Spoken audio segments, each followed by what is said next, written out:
are you guys? How's your meeting? Fantastic. Nice.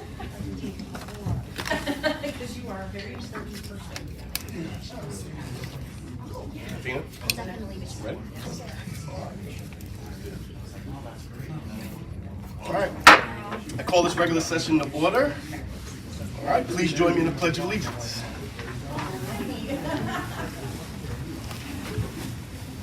I pledge allegiance to the flag of the United States of America and to the republic for which it stands, one nation, under God, indivisible, with liberty and justice for all. We will be sharing land acknowledgement this evening. The Port Gamble Tribe land acknowledgement will be read by Vice President Denise Tracy. We wish to recognize we are gathered on the homeland of the Port Gamble S'Klallam and other tribes. We acknowledge the S'Klallam people have an extensive history and territory in the Pacific Northwest. We want to respect their history and territory, even though we cannot adequately share their story. However, we have the opportunity to pay respect to the tribes of this land by encouraging our neighbors to learn about the Port Gamble S'Klallam people and other tribes by visiting, learning their histories, or getting involved and supporting the tribes. All right, thank you. We now have the adoption of the agenda for this meeting. Do we have any corrections or amendments to the agenda? All right, do we have a motion to approve the agenda? Move approval of the agenda as presented. Do we have a second? Second? That's good. Take it. Second. Take it, all right. All those in favor, please signify by saying aye. Aye. Aye. Aye. Aye.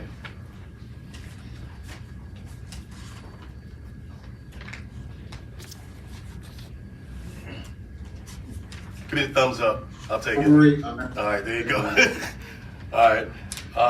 The agenda will stand as approved, as presented. All right. We now have the consent. We have to move on the consent agenda. Do we have any corrections or changes to the consent agenda? We have a motion to move and approve the consent agenda. Move approval of consent agenda items as presented. We have a second? I second. All those in favor, please signify by saying aye. Aye. Aye. Aye. Aye. All right, the consent agenda will stand as approved as presented. All right, updates and recognitions. Next, we have the student representative of the board report, Ms. Villanova. Villanueva. Got it. All right, I gotta get the end. Next. I'll get the end. The effort was there. Okay, so this past week was homecoming for Ole and CK. Our football game poured. It was very wet. We wore like really long dresses and high heels in the rain, but it was fun, I think, overall. I think the entire weekend, homecoming-wise and activity-wise, went pretty well. Spirit Week for that went well. For Klahowya, I heard from one of my friends that they're getting a new building for concessions and restrooms for their stadium, which is really good news. That's always nice to have. Right now, CK Swim is ranked and undefeated. They're headed to districts and states. Olympic football is ranked number 9 in their league. Girls cross country is ranked pretty high. I think they're having a really great season as well. And then KSS girls soccer is ranked number 3.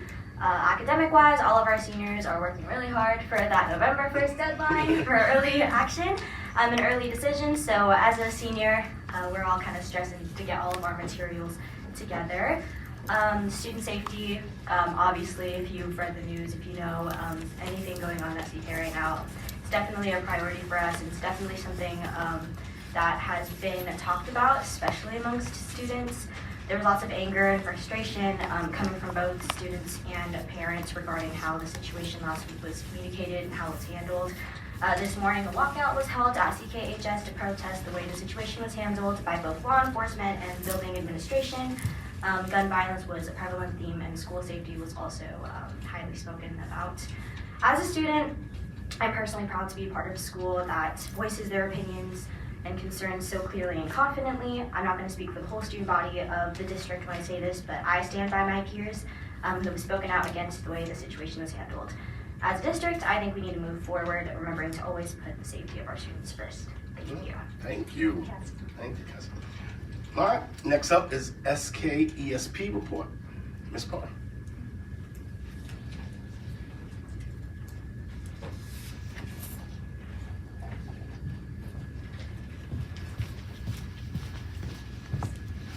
Hello, is this on? No. Hold on 1 minute, he got you.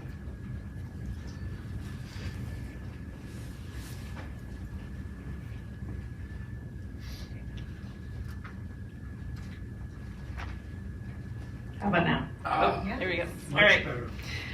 Thank you for inviting me here today to give you a brief update on the classified staff of Central Kitsap School District. This week, during teacher conferences, our classified staff have an opportunity to attend our October Summit training days.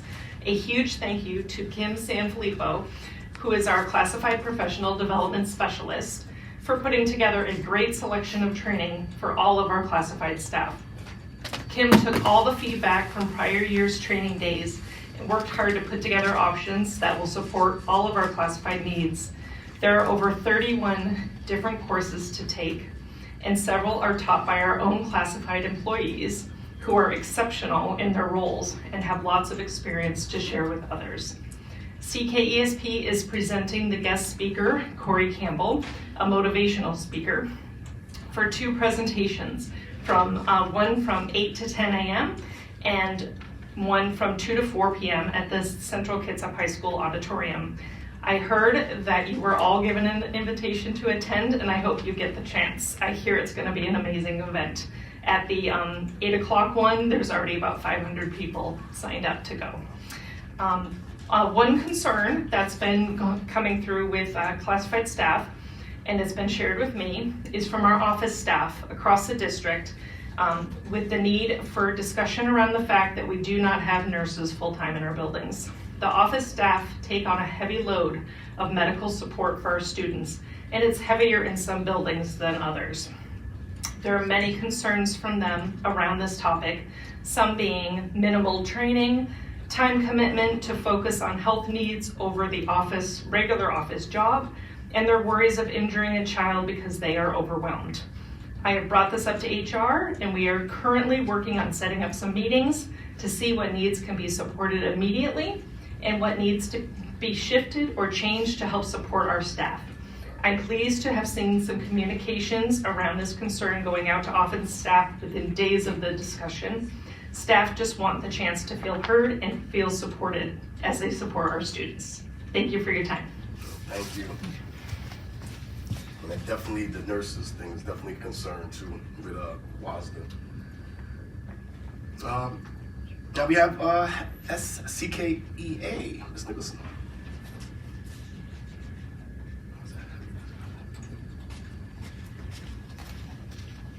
Oh, yeah. I'm used to this. Like sisters. Good evening. It's parent-family conference time for our schools, and just staff and schools have the ability to adjust their work schedules over the next 2 days in order to hold parent-family conferences early in the morning or in the evenings, as well as during the day, in order to better meet the needs of and work schedules of our families. There are many schools that are already starting conferences tonight. Many schools are having conferences tomorrow night in order to help meet those needs.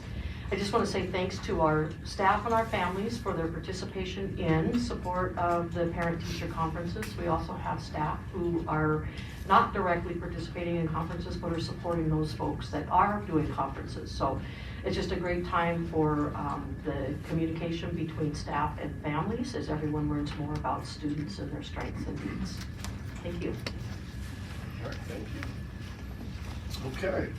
Business operation. Next is safety and security update. Mr. Black. Okay, so I'll go ahead and get started, and Mr. Block and I will be tag teaming on this particular topic. First of all, obviously, this has been a very critical week in our district, as Cassie brought to our attention, as well as our students. What we're going to share tonight is high stakes, definitely high emotions, and of high significance. The safety and security of our students and staff is of the utmost importance in our district. It may be frustrating to some of you that we cannot go into details tonight that you'd like us to go into because this is an active investigation.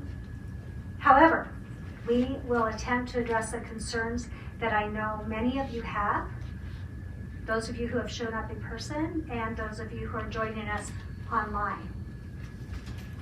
While this is not a forum for questions and answers, we will offer the opportunity for public comment during tonight's meeting, as well as a link to share your thoughts in writing. We put together this presentation to share information and to help correct misinformation that we've been hearing about last Thursday's incident at Central Kitsap High School. In working with law enforcement, we are still learning about new details and about the timeline. So some of what you hear tonight may be different from what you heard last week. We are still getting details even as late as early evening before this meeting. Next slide. So thank you. As Dr. Prince explained, this is still an active investigation, and there's still a lot we can't share, but it's important that we share an overview of the timeline because we've been hearing some misinformation, misperceptions out there, and we want to try to help correct those because we hope to help to better understand the incident and our response. The situation evolved dramatically and over time, and we learned most of the facts after the suspect was already in custody of law enforcement. So up here you have an overview of the timeline. The car reported first in the fire lane in the morning, but the investigation itself took time. Our SRO called for backup, waited for authorization to perform a search of the car, and began an investigation. I want to be clear that the suspect was placed into custody and the weapon was discovered. Then he was transported to juvenile detention.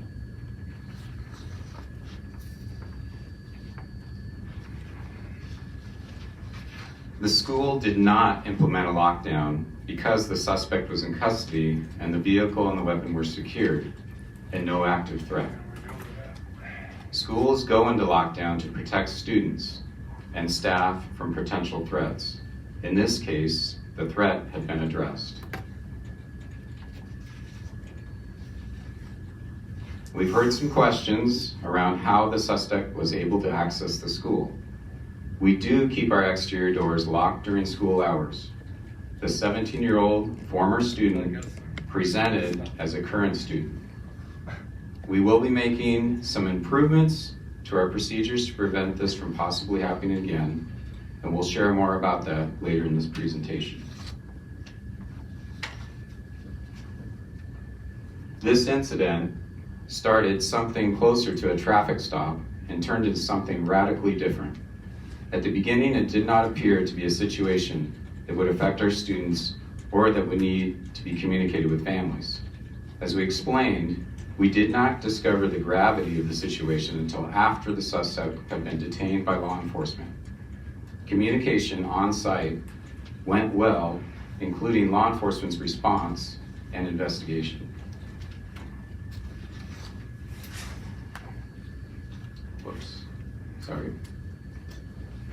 We continue to recognize that our communication out to staff and families was not timely, and that some families learned about the incident from Kitsap County Sheriff's Office Facebook post. We understand how troubling this would be for our families. We typically coordinate and release that information with law enforcement. This did not happen on Thursday. Dr. Prince has been in direct response with the sheriff and will commit to improving response and coordination. Thanks, Mr. Block. So now what? I think that's the most important piece of this. I know that's why many of you are here. So first and foremost, we will be conducting and are already conducting an independent review of this incident. In the meantime, we will continue our layered approach to school safety and security with some changes. So first of all, We will continue our security walks at all schools. And we brought this to the board earlier, so you are aware that there is a team, including our sheriff's department and representatives, that walk our campuses and provide us with input and strengths and areas of improvements. So we will continue those. We have committed to timely communication. As Mr. Block shared, I was on a late night communication call with our sheriff, and the two of us are in commitment that we will meet regularly and we will have coordinated efforts with our communications so that this does not happen again. We will increase and have increased supervision at school entrances at every school. We will ensure and expect all staff and all visitors to wear their identification badges.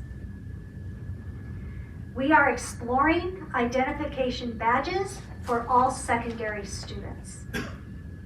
We will continue, as we value greatly our SRO partnership. And we will encourage our students to continue to report anything unusual. See something, say something. That's critical for all of our safety.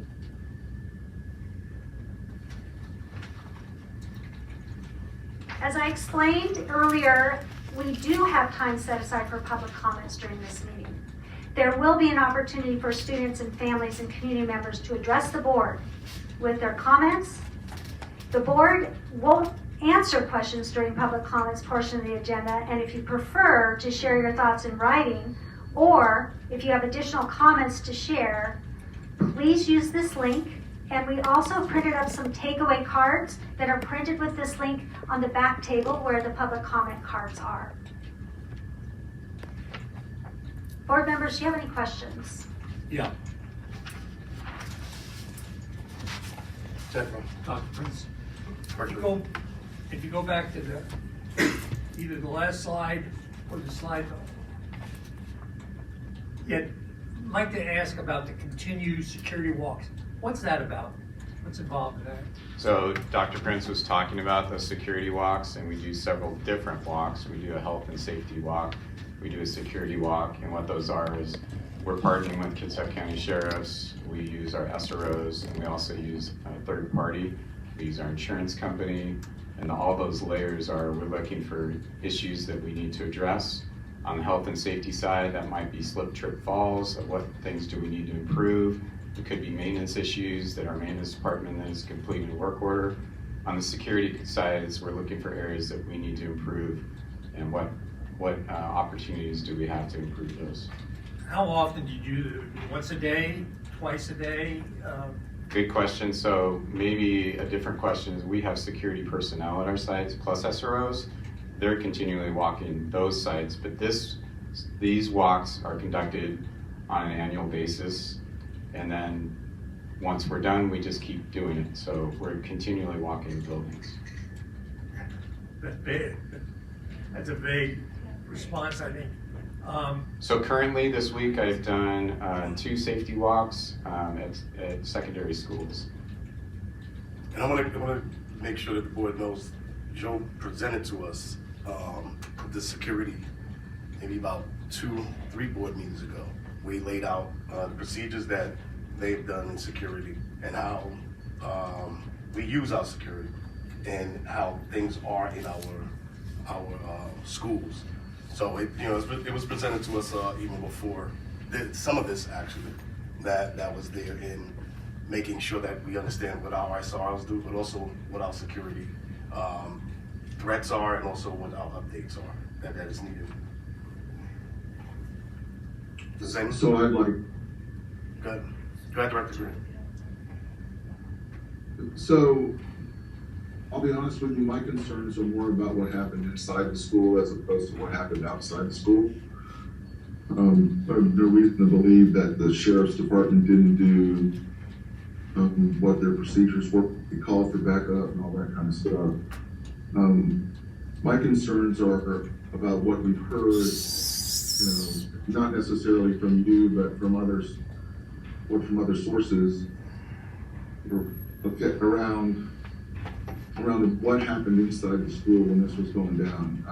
My belief is that if you look out the window and you see 5 or 6 or so, potentially more security officers out there, taking someone into custody and stuff like that, that they're inside the building, that you're probably putting out the word that something's going on, and you continue to teach in place or do whatever the procedure you call, okay, but that you err on the side of caution.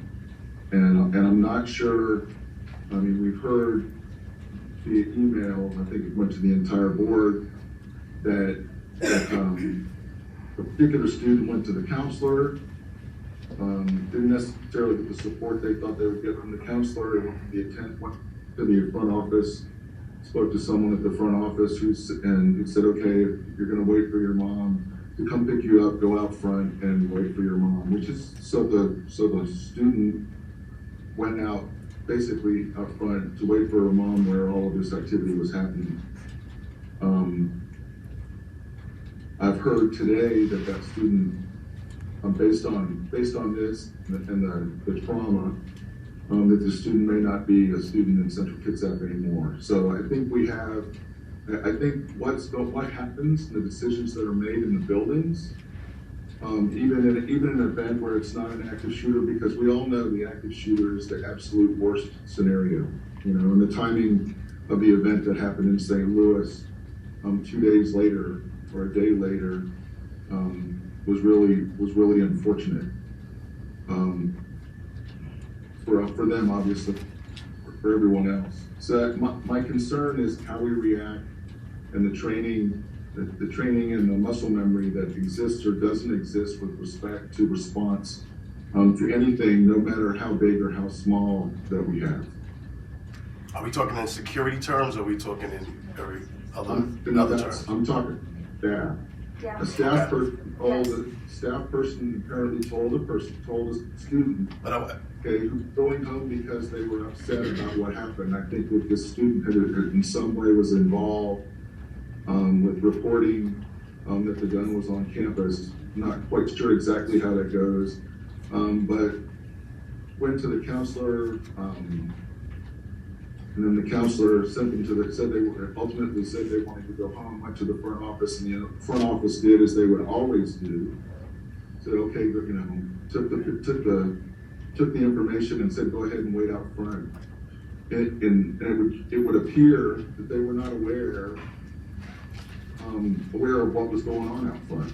I don't think any parent, and I'm one, and Drake, you're one, Megan, you're one, Denise, you're one, Rob, you were one. I don't think any of us. I still am. So I don't think anybody, the point being, okay, is all of these walks are fine, okay, but I think whatever our training plan is and what our plan moving forward is, that it needs to be designed to build muscle memory around people who are responsible for responding to and making decisions and getting the word out with respect to events like this. So just so Joe, just to make sure that that's that being investigated under. That's part of what Dr. Prince was talking about the independent investigation after action review. Okay, because I want to make sure, Eric, that we're dealing with Joe with the security on it. So is that something that's going to be brought to the board? Yeah, so any of the information that you're sharing, Eric, or we're hearing about is part of the investigation that we are going to have an independent review on. And also, to Director Green's point, inside the school is of absolute utmost importance to us. And so as we debrief and look at the independent review, it's about how do we look at this incident differently and any other incident differently within the school as it pertains to students and reducing any trauma, reducing any of those impacts. Also, we are, and I can share this, leaning into meeting with students and or parents of this particular incident that were directly involved that we've been reaching out to. So yes, Eric, you're absolutely right. This goes beyond just the incident itself and the checkoff box of the timeline. There's a lot of layers of this because we are human and we have students involved and staff involved and families involved. So the independent review will help us know, what can we do better and how do we grow. So, I'd like to follow up on my question. Joe, in all due respect, your response to my question about the commit to continued security walks at the school. Again, in all due respect, kind of your answer is clear as mud. Director McDermott. Yes. Let me. There's two things with this. One, like I said, we were briefed as a board on our security procedures before. This is something that has already been done to us. If that was going to be an issue, that's brought up then. We've had that issue already. Well, They we're got brought to having us. it again then because I have no idea what that, when you say we're gonna continue security walks, I have no idea. Now, maybe I missed that meeting. Yeah, no, I think definitely because that was expressed. Yeah, okay. And I want to make but- sure that we're not. I don't want to throw what he has done in security and what has been set up. I The think- public knows that's that part. So if you ask that question and he's asked your question and answered it, maybe vague to you is as good as it is, but the question was answered to his best ability. That is. Now, if there's an improvement that needs to happen, then that's something that we will have in executive session and go over those new procedures. Actually, So I can, Director McDermott, let me help Eric just a second. Let me help with that. So the safety walks are happening all the time. We have safety committees at each site, and they're continually looking at how to make their spaces safe. The security walks are annual. We do those security walks with the sheriff's department and other outside third parties, and those are annual at every site, and we're conducting them now, which is on time annually. It just happens to be, right, that we're conducting them as part of the year. So I think CK high school, middle school was last week, high school was today. And so those are annual, those are already in place. It's not just out of response. Now on top of that layer, and that's why we say layered response, we will be conducting an independent review, which of course, Rob, I think will take another extra examination of our procedures and the security walks. So I think that layer is on top of each other. But what Mr. Block was sharing is that these are annual security walks. They're already in place, and we're going to continue those. Does that help? It does. Okay. What you have there would seem to imply you're doing these every school day, and you're not. No, No, I'm sorry, Rob, those are annual, and what I was trying to relate to is there's layers of other portions of safety. I understand, I just wanted some clarification on that. All right, good enough. All right. So, Thank you, Director Green has something. Director Green, go. so I'm going to draw on my experience, and actually the reason that I'm not at that meeting is one of those other meetings, is a meeting similar. It is something similar to why we practice and develop muscle memory. If we were to look at the documented training that was provided to leadership and across the board with respect to preparing for these kind of things, I'd be curious as to what we're going to find. I'm not asking for an answer now. I would ask that whoever's doing that independent review take a look at the training that's been conducted. Making sure that it was not only was the training adequate, but the participation or attendance at that training was in fact documented and everything else. My concern is what level of confidence the community has in our ability to keep all of our kids safe. We have 20 buildings or more. We have staff working. We have staff working in these buildings. That we have a responsibility to make sure that they're safe. We know just by watching the news periodically, and I forget what happened last week. Just we know that things are happening everywhere, and that we have the potential. The potential exists, you know, for this to happen, and this during in our face. So this is something. This is goal 2 on our previous strategic plan. In my mind, it should probably, you know, while academic achievement moving forward is obviously very important and everything like that, we've heard safety has taken a new position as probably goal 1B. And I think that we have a responsibility as a board to ensure, okay, that not only is our staff well trained, but that they understand that the expectation for the community and the board as an extension of the community is that they need to be vigilant, because all it takes is for one person to not do what they're supposed to do, or, you know, to not say something when they see something, and bad things can happen. And what we need to do is drive home the fact that, okay, this responsibility lies with everyone, not just with staff, not just with students. Okay, it falls with everyone. You know, I commend the students at CK. I'm not a big fan of the protests of going outside of classrooms. I'll be honest with you. I don't think I've said that before. But I commend what they did. I had someone text me a picture of a couple of students holding a sign today that said, "How come the kids at Fun told me about what happened before my school did?" And that you know, there are a lot of layers, like you said, Dr. Prince, about what's going on. And, okay, and this it's about procedures. It's about physical security. It's about everything. But I think this is going to be a long discussion, both in an open session and in executive session, as to how we want to move forward and how we want to proceed. Let me remind this board, when Joe was in front of us some time ago, we did ask for an update on our training procedures. We asked for it. And that's what, it's unfortunate that this incident happened that spurred it in, but that is on the agenda to get in the session, that what is our new update? We asked for it, and he said that he will apply that.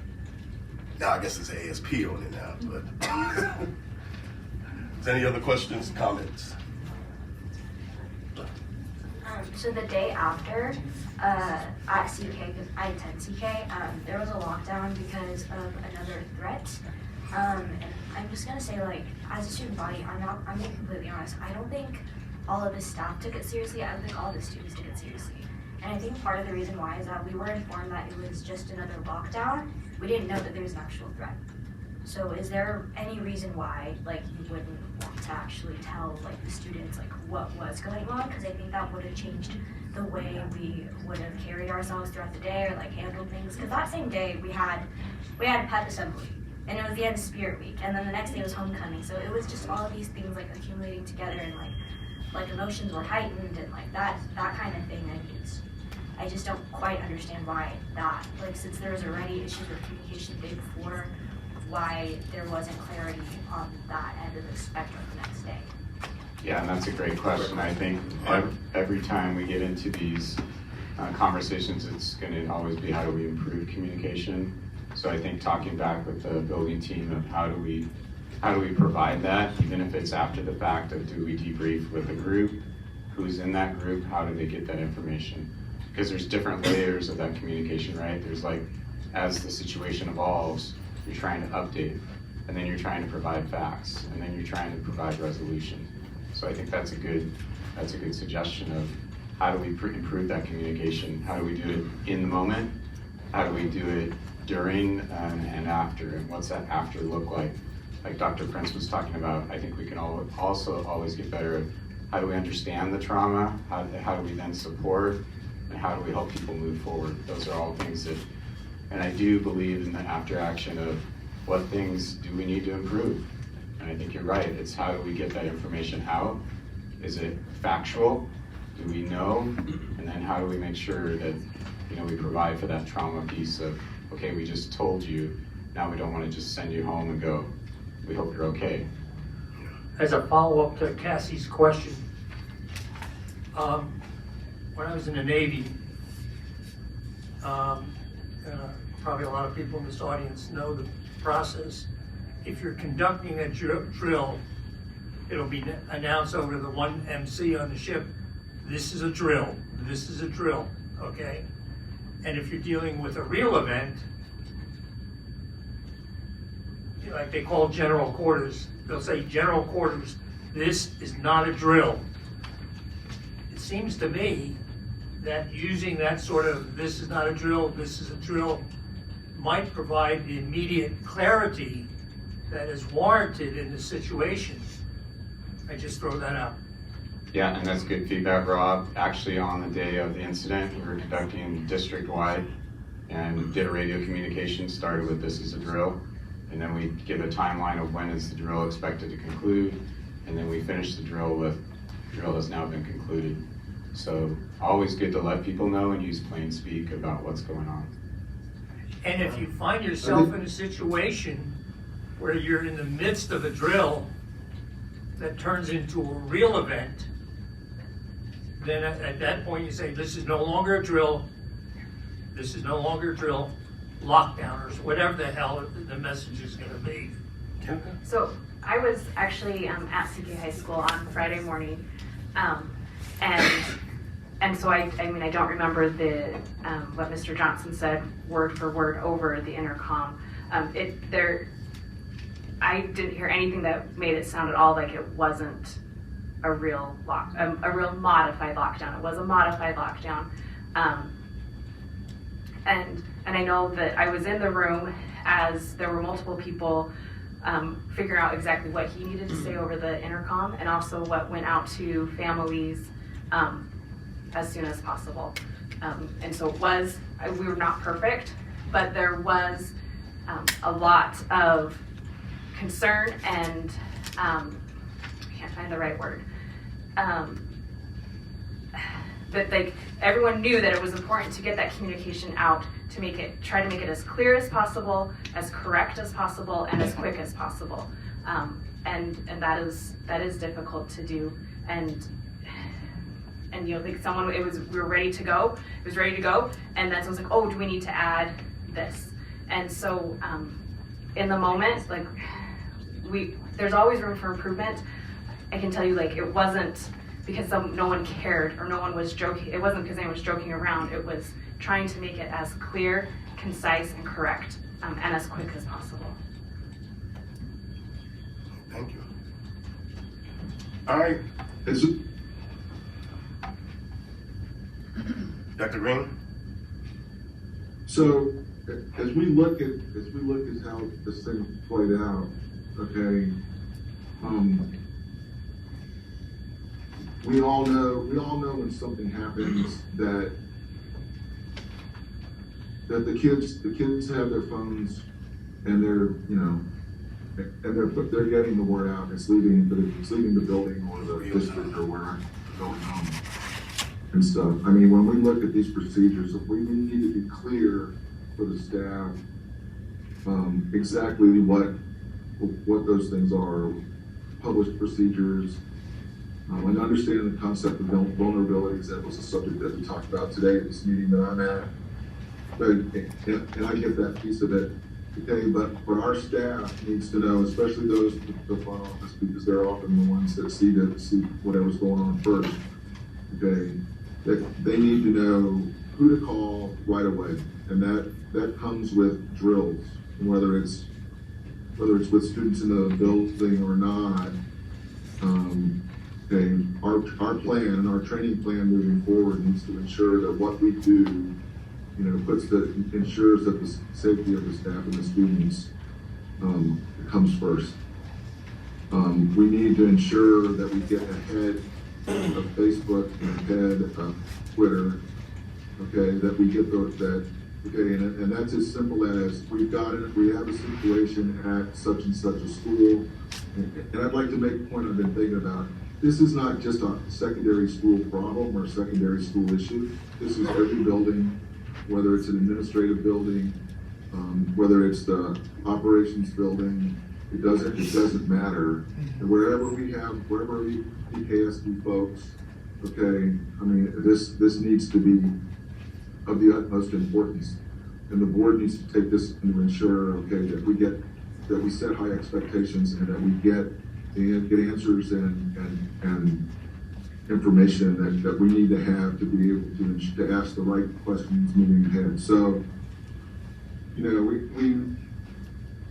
there's nothing, the confidence of the community, the confidence of the staff and the students right now, I mean, I think that should be our biggest concern. I think that needs to be very aggressive in how we move forward, and we need to be open and transparent as we do it.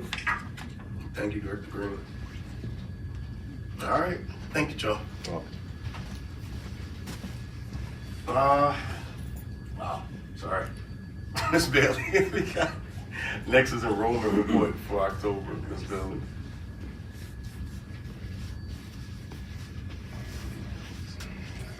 Good evening, board members. You have in your materials the enrollment report as of October 3rd. In the month of October, we did see a slight increase in our K-12 enrollment of about 13 students. We also added and started counting and reporting the running start. So what you're seeing there does include running start, which was not included last month because it wasn't part of our count day.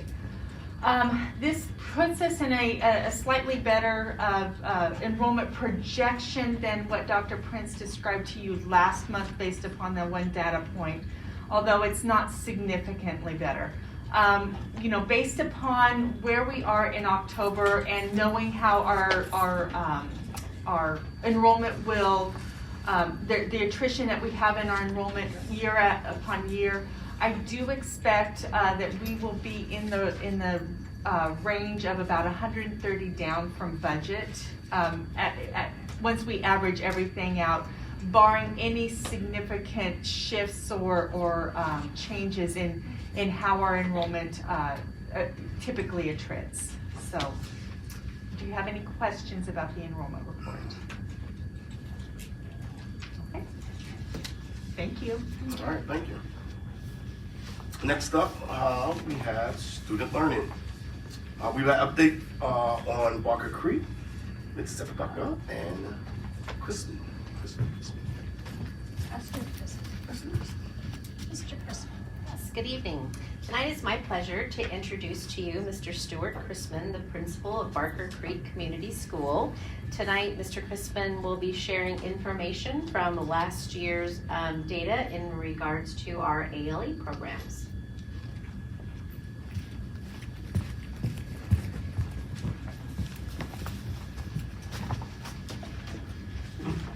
Good evening, board members and superintendent. So our ALE program update is partly a state requirement and hopefully partly education. So state law says that we need to report to you guys every year on last year's enrollment, about our certificated staffing, and share that information. But we're trying to share a little bit of other stuff to educate.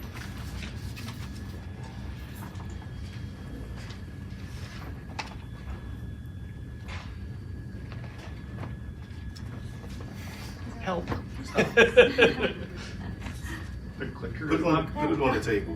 That happened to me. Yeah, put it on the table because I think Joe was touching. Okay, yeah, awesome. There it is. There we go. Okay, I noticed Joe was touching it on the table. I'm like, okay, it works down here then. So Barker Creek Community School, just kind of a broad overview. We have 30 plus staff at our school, adults that care about our students, ranging from our teachers to our office staff, security counselors, para-educators. We last year served about 750 students. We may have actually seen a few more, but that's kind of our best guess about how many kids we saw. And at Barker Creek, we keep focusing that first, we're a choice school. No student is forced to attend our school. Somewhere along the way, a student chose that Barker Creek was going to be a better option than the other school. Comprehensive, we have all the classes that we need to have so a student can graduate with a high school diploma. And then community, we keep stressing that we're small, we want to know every student in our building, and we want to have more of that family community feel. Big schools do a lot of things great, but sometimes that little bit of community is not always there. Apologize for a typo on this slide, and I'll get there in a minute. So Barker Creek, we serve students in grades K through 12. We have all grades represented. We have students in our classroom-based program. That's our 9th through 12th grade students who want a school experience where they come in the building, have teachers, attend a schedule of classes. So that's our 9-12 classroom-based program. We used to have a 9-12 online program, but now, and this is our typo, it's a K-12 program. We have kindergartners through 12th graders in our online program. And then we have a parent partnership program which serves students K through 8.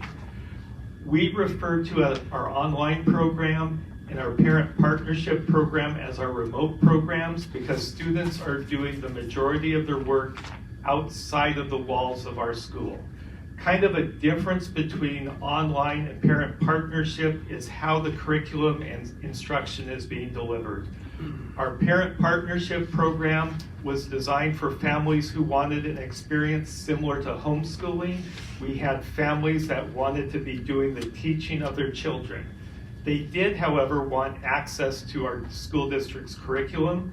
They wanted some guidance from certificated staff about pacing, wanted some help along the way with instruction. So that's our parent partnership program. Parents delivering instruction, we're providing curriculum. Our online program, the role of the parent is more of a coach, making sure that their kids are getting online, doing the work that they need to, but the core of the instruction is being provided through Pearson Online, so our online program provides that.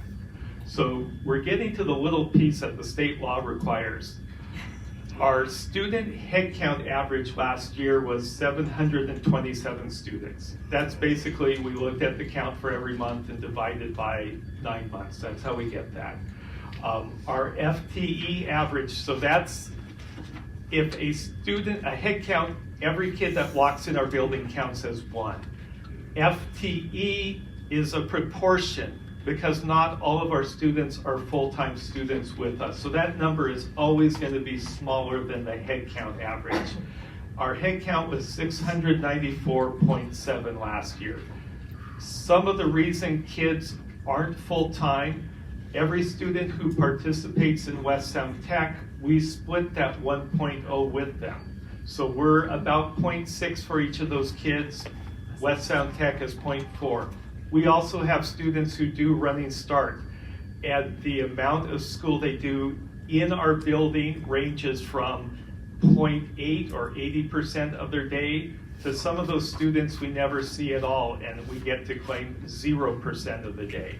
So the rest of the FTE that we don't get to count in our building goes to OC to help support the students. Our ratio of certificated instructional staff, our teachers who are doing the teaching, to our students is 34.6 to 1. And that's where we've been trending kind of over time. And then the number of certificated instructional staff last year, our teachers, this number doesn't include our counselors, is 20.8. Now, I know that Dr. Eric Green asked for kind of where are we right now. So I want to give you 2 numbers to kind of put the 727 into perspective. So this year, right now we're about 558 students when I look on Tower School. That's our current head count. So we are down from the 727 that we saw last year, which isn't surprising. We saw a lot of our online students, especially our young students, return to neighborhood schools. And I think a small celebration is a couple weeks ago, I pulled up class lists from last year because I wanted to know what happened to our online kids, especially our young ones, our elementary school kids. they're all back in a neighborhood school. I mean, about 95% of them are back in a neighborhood school, whether it's in our district, whether they moved out of state.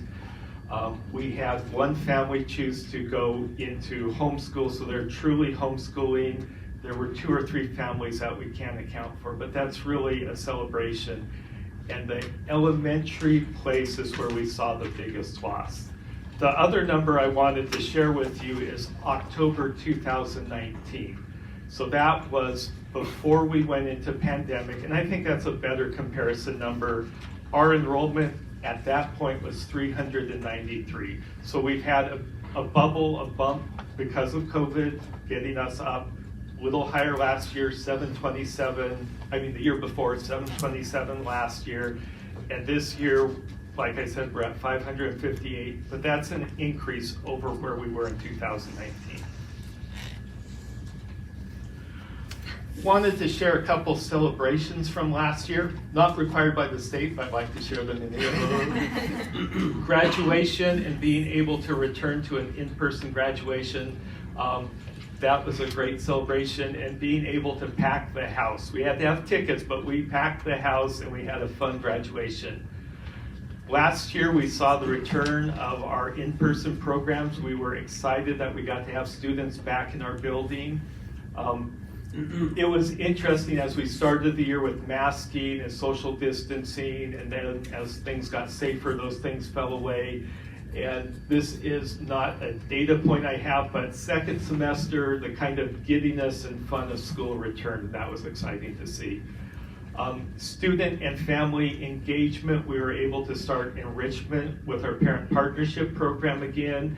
We were able to start some after-school activities.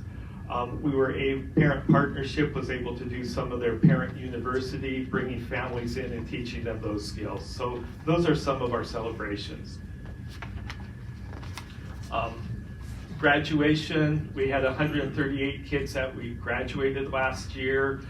I think we had 110-ish at the graduation ceremony. That's just a lot of fun. So wanted to share a couple pictures to remember that piece. Spider-Man was there. That was a fun one. As we look to this year and some of the things that we've talked about as staff, one is to continue rebuilding our community, making it so that kids are continuing to feel comfortable in our space. This year, one of the changes is our online staff has joined us. They're in the building every day, and they're becoming part of that culture and community that we have as adults. The K-12 online connections, even though those kids are working outside of our school walls, we're trying to find ways to bring them into our community. All of our online teachers are having weekly class meetings through Zoom. We're starting up some classes. Our K-8 teachers are doing some art classes to get kids who want to actually inside of our building.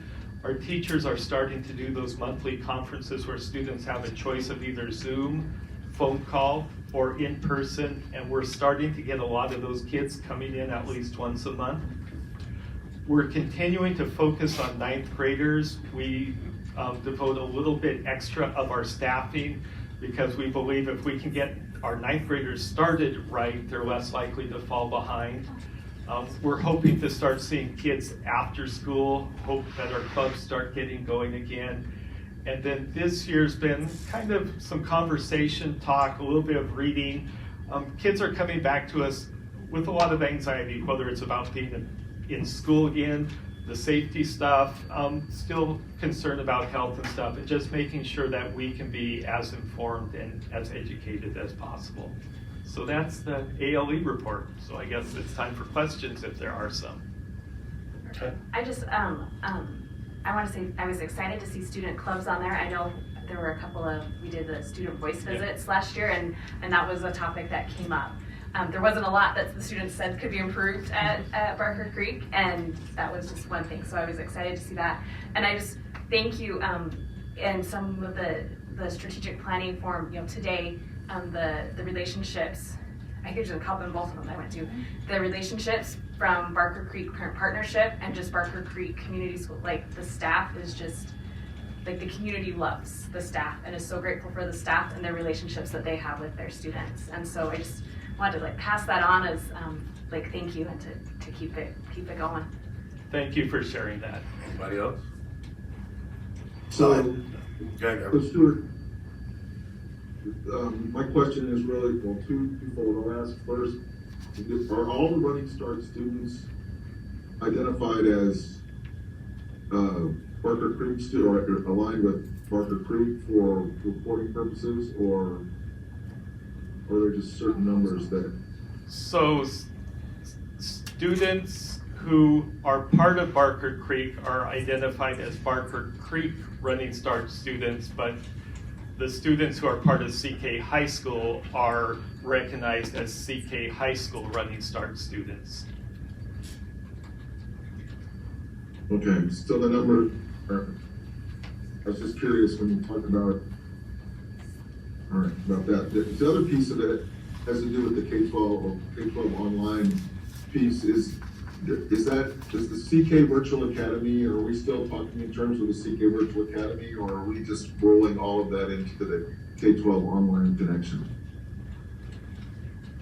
So we have a virtual academy that serves students K through 12th grade. The enrollment numbers I shared with you are for students that are part of all three of our programs. So pre-pandemic, we just had online. Virtual Academy was just 9, 12, 60 or 70 kids in our building. Now we have a K-12 program, and now it's part of Barker Creek. So, Stuart, is K-12 online connections the same as the virtual academy? Oh, I'm sorry. What we were trying to get there is we're trying to make, for our K-12 online students, we're trying to make connections with them, bringing them into the building, bringing them into group activities, etc. I'm sorry if that was confusing. I think moving forward, as we talk about, when we get to talking about the strategic plan and everything else, I think the CK Virtual Academy is going to be, we just need some clarity on that, because I think the CK Virtual Academy is one of those things that I think moving for the future is something that we can offer. I'm hoping, just personally me, and not speaking for anyone else or the board, that we can find instructors who are really interested in getting certified to teach online, and to basically take over what Pearson's doing for us, where we are taking care of our own students, or that we are doing the online piece with our own students, and that they're getting the experience with our teachers, with our instructors, and the opportunities that they might get more related to a school, to the CK school district, as opposed to just a generic Pearson product. So I know that you have instructors that are working with those online students. Everything else, it'd be really cool to see that our program was our own program, built and designed for our own students and for our community. So that's why I was asking that question. Thank you. Thank you, Rick. So I'll say this as a parent that used the service last year, parent partnership with my son. It was, just having that ability with the teacher, those conversations weekly that we had with her, and just really giving us as parents, just guidance. But it was those Fridays going down there that he was excited, like, every Friday went down there, left in the morning, walked, and it was happy, to be in the building and be with other students that were online as well. So I think it was a good experience for us, and we were one of the students, one of the parents that did, or families that did go back. He went back to his school, and a lot of it was his decision. What do you feel comfortable about doing this year? And he said it with the help of the teacher online. It's like, hey, it's okay if he wants to do that, and he's happy back there. So I thank you guys for. It was a good send off on it, but the transition was just easy. It wasn't something that was difficult of going somewhere else. So it was good. I'll share that with his teacher. Yes, thank you. All right, thank you so much. All right, now we are the general. And Director Green, I know you're traveling, but anything to share on the legislative report? No, I'm afraid I don't. I haven't seen the priorities list come out. I haven't seen anything like that. So, but we did get our submission in on time, and on appearance it looked like a little snafu. But I talked to Logan, and Logan indicated that what he saw and what was sent to me is what we submitted was different. So, okay. I think from that perspective, I'm waiting for it. So. And I was in Olympia for my last legislative session, and just gearing up for session, and hopefully our partner here will be voted and so we sit on ledge, but they're really gearing up for a lot of what's getting ready to happen in legislative session. Some good fights that I think need to happen from here in the community, hearing from parents that I think our legislators need to hear and prioritize. And I think it was good meeting to know that there's a lot of work that's getting ready to get done on behalf of our students and families in Washington State. So, anything you want to add?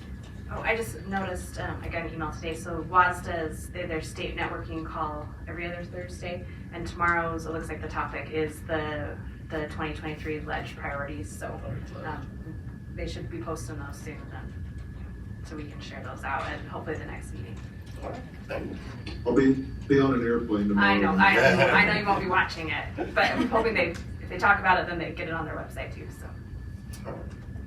All right, to move us along, we are being asked to approve the second reading of revisions to policy 1105, Director District Boundaries. Superintendent Prince. Yes, at our last meeting, we took a look at the policy 1105 and discussed the district boundary, and there is a small change in the policy as far as the addresses. Is that correct, Tina? Yes, it's so posted in the board docs, you'll see highlighted in yellow. Right, so that was brought to our attention at the last meeting that part of it, the addresses were not highlighted. They have since been highlighted, so it's coming back in its adjusted format for the board for the second read and adoption. All right, do we have any questions or comments from the board? All right, do we have a motion to approve the second reading of the revised policy 1105, Director District Boundaries as presented? Move approval of the second reading of revisions to policy 1105, Director District Boundaries as presented. Do we have a second? Second. All those in favor, please signify by saying aye. Aye. Aye. Aye. Aye. Aye. All right, with unanimous decision, the reading of revised to policy 1105, Director Boundaries, will stand as approved as presented. All right, we are now being asked to approve resolution number 07-2223 for the redistricting directors adjust to 2010 U.S. Census data. Superintendent Prince. Yes, and just for our public that are viewing, remember from last week, this has nothing to do with school boundaries, so I just don't want there to be any misinformation. It's not school boundaries. It has to do with our school board director boundaries, and as they stand, all of the currently seated directors sit within. It's just every 10 years of the census we have to read boundaries. So, okay, so with that also we are required to have a resolution, and that resolution is before you. And so we're asking you to approve resolution number 07-2223 for redistricting director districts to adjust to the 2010 U.S. Census data. So, there you go. Thank you, Adina, because it did. I was like, what in the world? All right, any comments or questions from the board? All right. All right, do we have a motion to approve resolution number 07-2223 for the redistricting directors district to adjust to 2010 U.S. Census data? Move approval of resolution number 07-2223 redistricting director districts to adjust to 2010 U.S. Census data as presented. We have a second? Second. All those in favor, please by saying please vote signify by saying aye. Aye. Aye. Aye.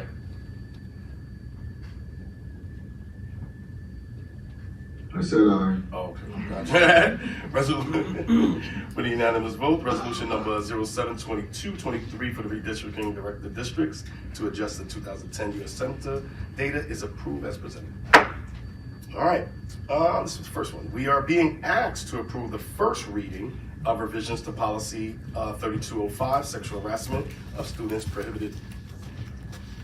Ms. Beckman. Yes, tonight I ask for your approval of this first reading, and this is our sexual harassment policy for students, which is prohibited. And what this policy does with its revisions, it's aligned with the WASDA recommendation, and this policy and its procedure are very important when we have allegations of sexual harassment, to ensure that the student and the family understands the process that we go through when we are investigating an incident that happened, and also what the family's rights are, and the support that is provided to the student throughout the investigation, and then also to the student and the alleged person that they have a complaint against, and then also afterwards what supports can be provided in a safety plan for everyone involved. But very strict process and procedures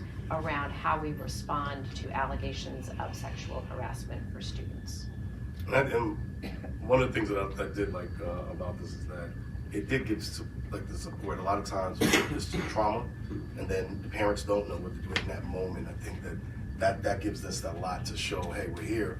This is what your rights are to do that. So I really respected that ad. Any other comments or what is it, comments or questions? Sorry. Thank you. All right. Do we have a motion to approve the first reading of revised policy 3205, sexual harassment of students prohibited?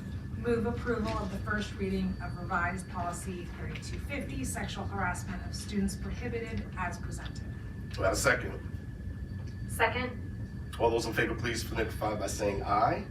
Aye. Aye. Aye. Aye. Aye.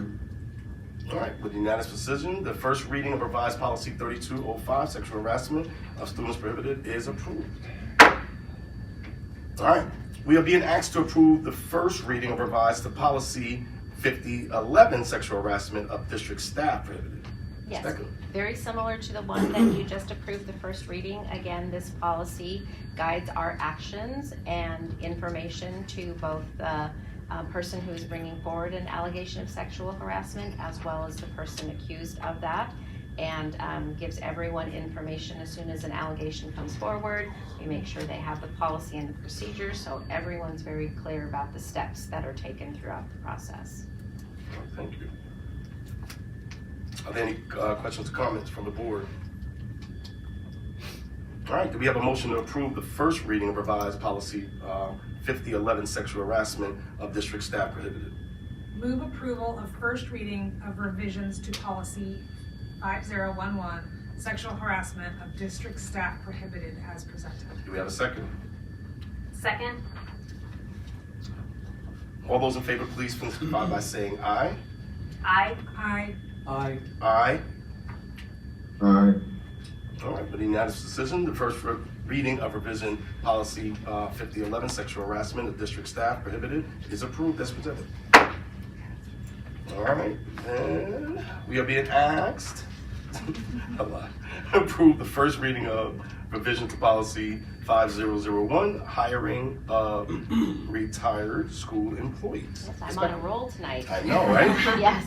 So the prior policy was very brief, and what the revisions to this policy does is very clearly lays out the different types of retirement plans, the TRS, the SERS, the PERS, what the district's responsibilities and requirements are when we hire retired employees, as well as what the retired employees' responsibilities are. Oh, cool. Do we have any questions or comments for the board? All right, do we have a motion to approve the first reading of revision policy 5001, hiring of retired school employees as presented? Move approval of first reading of revisions to policy 5001, hiring of retired school employees as presented. Do we have a second? Second. All those in favor, please signify by saying aye. Aye. Aye. Aye. Aye. Aye. All right, with unanimous decision, the first reading of revised policy 5001, hiring of retired school employees is approved as presented. All right. Once again, you hear her. We are being asked to approve the first reading of the new policy 5515, workforce secondary traumatic stress. Ms. Beckman. Yes, so this is a brand new policy that we are being asked to have for our school boards in regards to workforce trauma. And what this policy does is requires us to have a committee that meets regularly and reports annually to the board the supports that we're providing to our staff members in order to address workforce trauma. As you may know, we have been providing supports throughout the pandemic. Andrea Bowman in Student Services has done a wonderful job. There are many tiles that people have access to, whether it be yoga or rock painting or activities that people can do, that our staff can participate in to try to reduce some of the stress that people had been going throughout the pandemic. And now this policy has been solidified to go above and beyond the pandemic time period and provide supports to our employees on an ongoing basis. So it would be the committee's responsibility to identify what those supports are, communicate those supports so staff are aware of them, and then report back to you about the effectiveness of those activities. Is it a data part when you say report back? Because that's the only thing I know. They did not describe what the data, I'm envisioning that we would report how many people accessed what we provided for the year and what staff felt about the activities, and then how many people accessed. Gotcha, okay. All right, do we have any questions or comments from the board? Even though I keep going first. It's my fault, sorry. All right, we have a motion to approve the first reading of new policy 5515, workforce secondary traumatic stress as presented. Move approval of first reading of policy 5515, workforce secondary traumatic stress as presented. Do we have a second? Second. All those in favor, please signify by saying aye. Aye. Aye. Aye. Aye. Aye.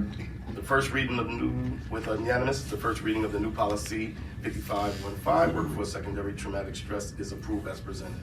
Thank you. All right, let's back this up. We are being asked to approve the first reading revisions to policy 2125, sexual health education. Ms. Samantha. Hello, good evening. Yes, this is a revision that will make sure that our policy is aligned with the RCW requirements. We use most of WASDA's language, but we wanted to ensure that we clarified that the comprehensive sexual health part would be 5th through 12th grade only. And so WASDA doesn't include that language, but we wanted anyone who's searching to understand that. All right, do we have any questions or comments from the board? All right, do we have a motion to approve the first reading of revised policy 2125, sexual health education as presented? Move approval of first reading of revisions to policy 2125, first sexual health education as presented. Do we have a second? Second. All those in favor, please signify by saying aye. Aye. Aye. Aye. Aye. Aye. The unanimous decision, the first reading of revised policy 2125, sexual health education is approved as presented. Thank you. Thank you. All right. I will stay Okay. for the rest of them. All right, we're being asked to approve the first reading of new policy 3411, accommodating students with seizure disorders or epilepsy. Yes, and this is basically taken from WASDA, and it is so that we can support students if they have a seizure while at one of our buildings. Is this I apologize because I meant it. Is it a training, because I know we just approved something else that had us have equipment there. Is this an equipment thing or is it a training? Great question. I'll have to get back. All right, thank you. And I meant to call you about it, but all right. So it's only the first one, so it's the first reading of it. So I'll make sure. Yes, exactly. Do we have any other questions or comments from the board? I say the policy that says it's train, Right. train and supervise the appropriate school district personnel and proper procedures for care for students with epilepsy or other seizure disorders. Yeah, I'm trying to figure out what. Okay.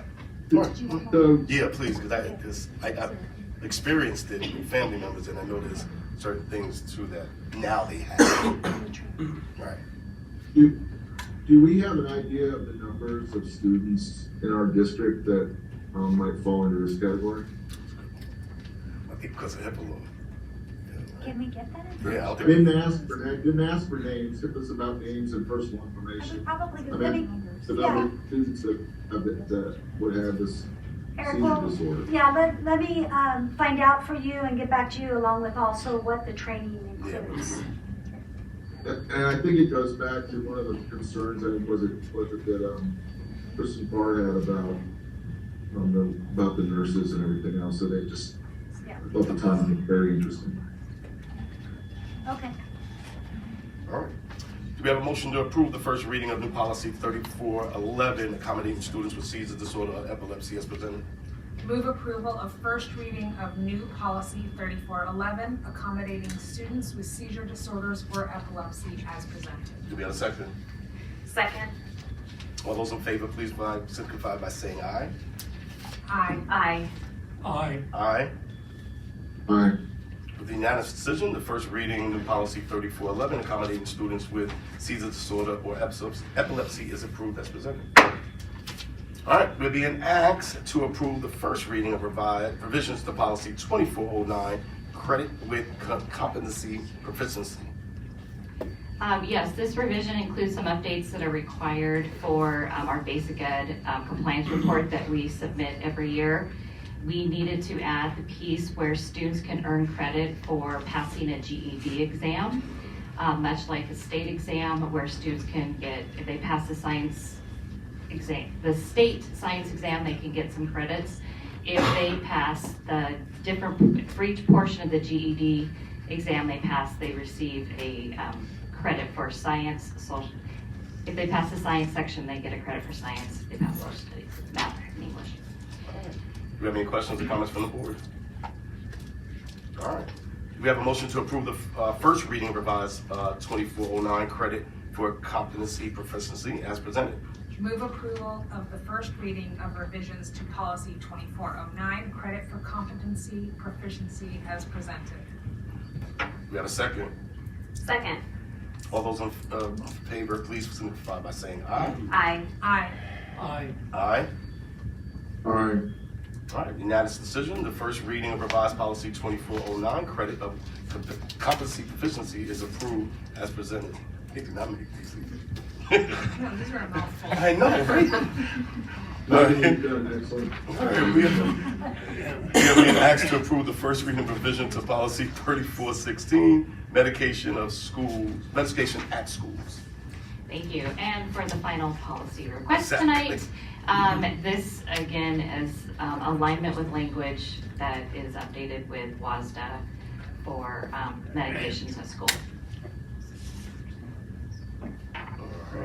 Any questions or comments from the board?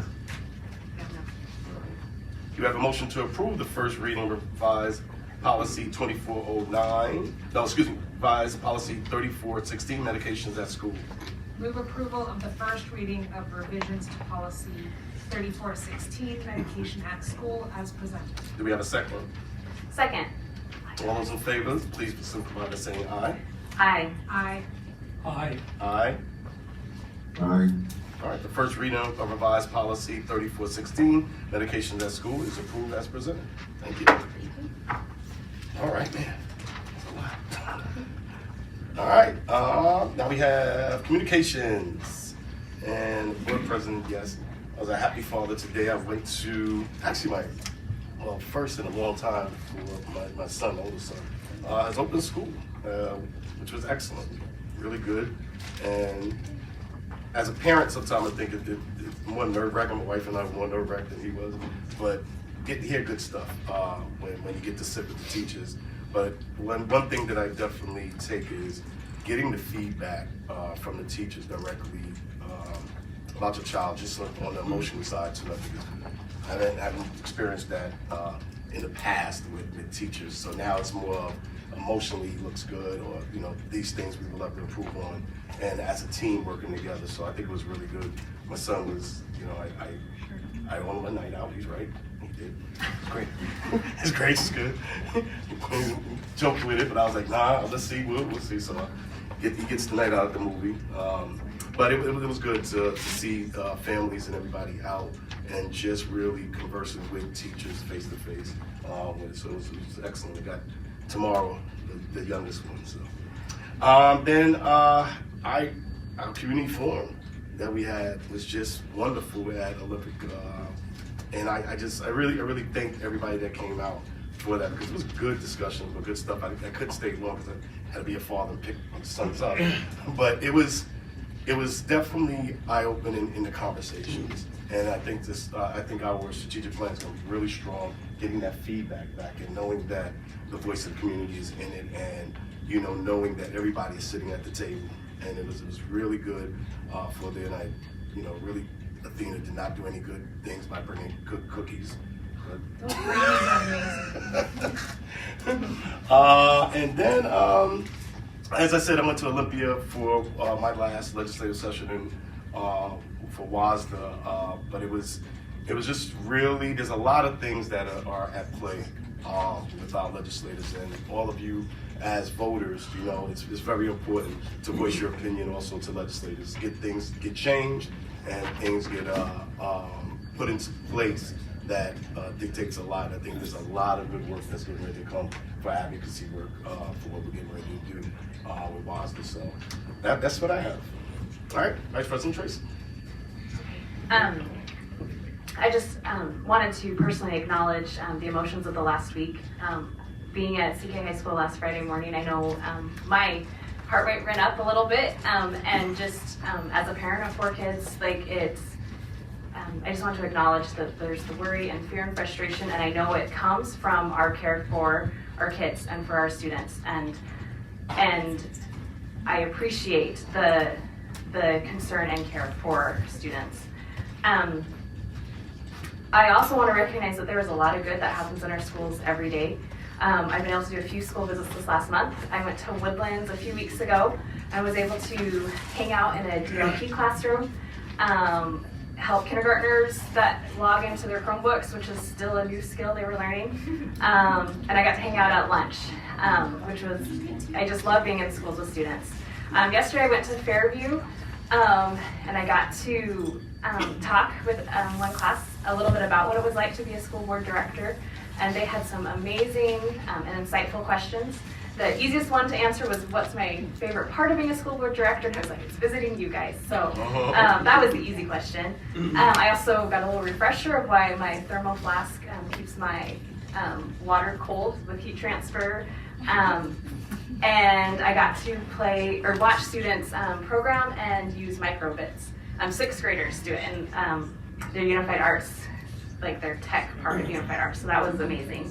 And then this morning, I had like 2 hours of fun in kindergarten, and I got to do the Wiggle song twice, and I'm like, maybe we have a break and we do the Wiggle song in our board meetings. So, I was gonna brag about our athletics, but Cassie beat me to it, so way to go. So multiple our schools. I was able to attend the middle school middle school league track championship on Monday, and it was great to see students from all 4 of our middle school age, so Clahalia, Ridgetop, Fairview, and CK.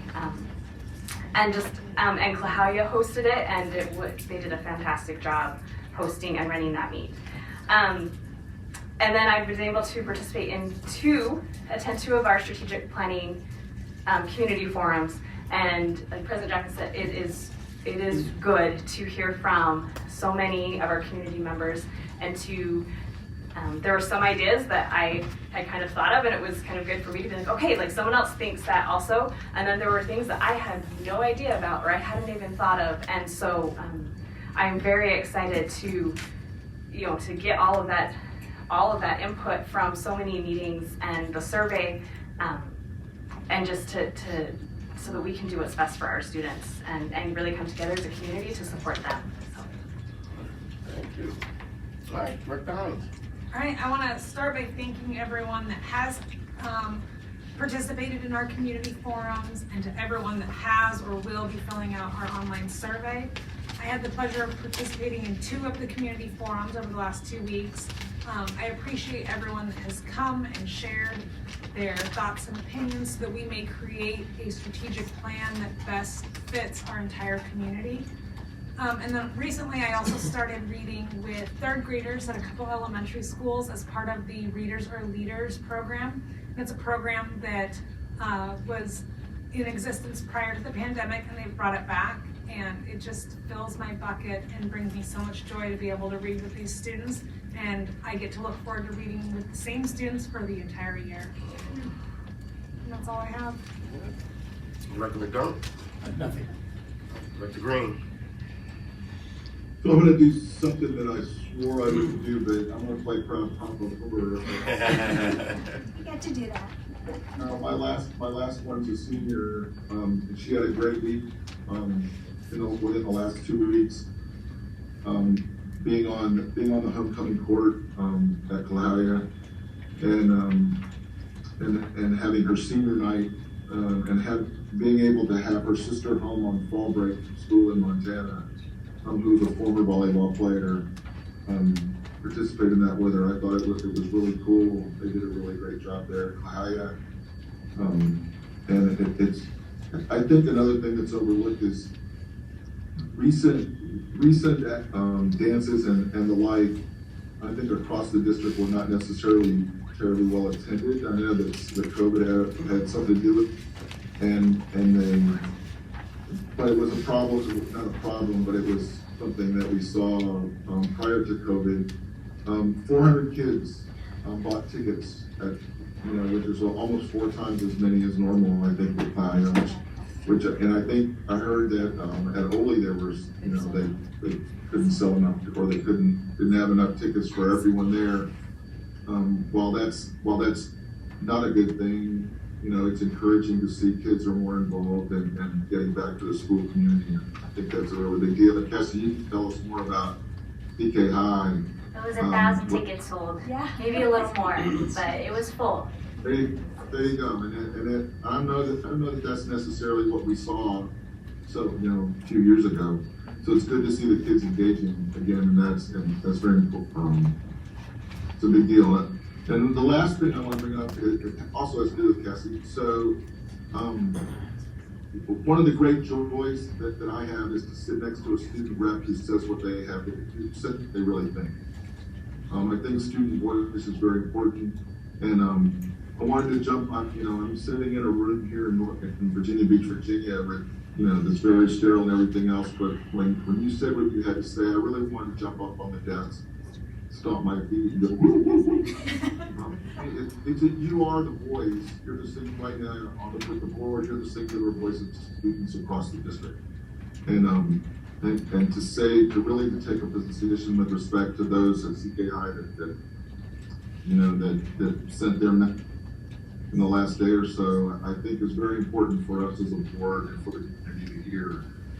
And I just want to encourage you to continue to do that while you sit with us at that table, because it's extremely important for us to know. And I would also encourage you to seek out those from Claudia, hopefully, and the middle schools, in particular, or not in particular, but just all the schools in particular, to hear what the students have to say and what their concerns are with respect to the big ticket items that we are concerned with at the board level. So thank you for what you've done or what you did today, and keep it up. I think that we'd all be better for it, or we all will be better for it as we move forward. That's all I have. Thank you, Richard. Superintendent Prince. Yeah, I just have a couple of things, and actually they're really exciting because as we're starting to roll out into fall and winter, last spring we made a couple of commitments, and one was the strategic planning community forums and input. And so earlier today we held our last strategic planning community forum. We had 3 amazing groups at Clahalia and Ole and at Silverdale Center. And we had a new meeting today, which was attended by probably the largest group, and a great appreciation for an afternoon meeting, middle of the day. I think we were able to get some business owners and community members that would not necessarily have come at night. So we heard good positive things there. And these groups were engaged and diverse individuals at all 3 forums, and I'm so appreciative of the staff and the families and community members who took the time to join us for some really dynamic and productive conversations.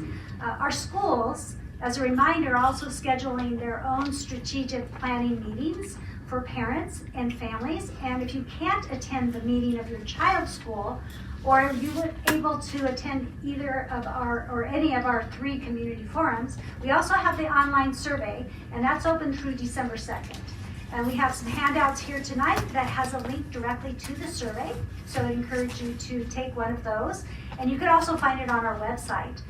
One other note, and speaking of student voice, is that our secondary schools will be eliciting the voice of our students in the strategic planning engagement process as well. So the engagement process that our community just went through with the community forums and the parents are doing at the schools, our students are also participating in. So they will be asking or answering and giving input on the 4 guided questions. So their input will come to us as well to be able to synthesize. So I got to sit in on one at Clahalia, and it was really great. It's so fun to hear our student voices, especially as they're starting to vision and think about what's the direction of Central Kitsap School District in the future, and what do they believe needs to exist and that's strong in our district? What are some things that we need to consider in our district? What are the core values of our district? And hearing from our students obviously is always one of the highlights for me and the rest of the board. I know that. The other topic that I wanted to bring that I'm very excited about that we made a commitment to last spring was district ambassadors. And so next month, we will be launching our new district ambassador program. This program is aimed at better connecting our district with those we serve. Participants will receive in-depth information, resources, and access that will help strengthen relationships and build trust with our students, families, and community members and staff. We will have graduates from the District Ambassador Program, and they will be equipped to act as ambassadors and advocates for our district and to share what they have learned with others. The application for district ambassadors will open on November 1st. So please watch for more information and details. We'll be sending out an email, posting on social media, and also including the information on our website. So we're very excited about the launch of our district ambassadors, which will, more information to come. It will be we'll get it all out in all our different communication venues. So that's what I have today. Thank you, Director Prince. I just want to check in with the board so this way we're not, when comments start, nobody has to get us. Does anybody want to take 2 minutes bathroom break or anything? We'll be good. All right. I'm going to start by saying this. I do know I'm an advocate of everybody speaking. I'm an advocate of hearing truth, truly believing it. The only thing I ask tonight is in the audience, please just be civil to the emotions that you have. Show your emotions. Show us what you have. That's what our job is. We don't mind it, but just make sure that we stay civil in it, because I do want to hear from everybody that wants to speak, and I know the board does as well. So if we can, just make sure that we stick to that. I do not want to stop the meeting at all. I want to hear from everybody, and as well as my board members want to hear from everybody. All right? If you signed up to speak tonight, thank you for joining us. The guidelines for making public comments are available on our website and on the comment cards. Please be mindful of these guidelines, especially as they relate to maintaining a civil and respectful meeting environment. Each speaker will be limited to 3 minutes. As a reminder, this is an opportunity for citizens to address the board with their comments and concerns. but it is not intended for the forum to be a public debate. We will listen with care, consideration. Any matters requiring follow-up will be addressed outside of this meeting. We will begin by in-person comments, and we have a bunch of cards. Okay. And let me say this real quick. Yes. We will not be answering any questions to the board. That we will get back to you with that, and we have. So just be mindful, we will not be answering any questions. And reminder that we have the cards with the link that you can add additional information on. And those are back on the back table as well. Okay, Britt McConaughey.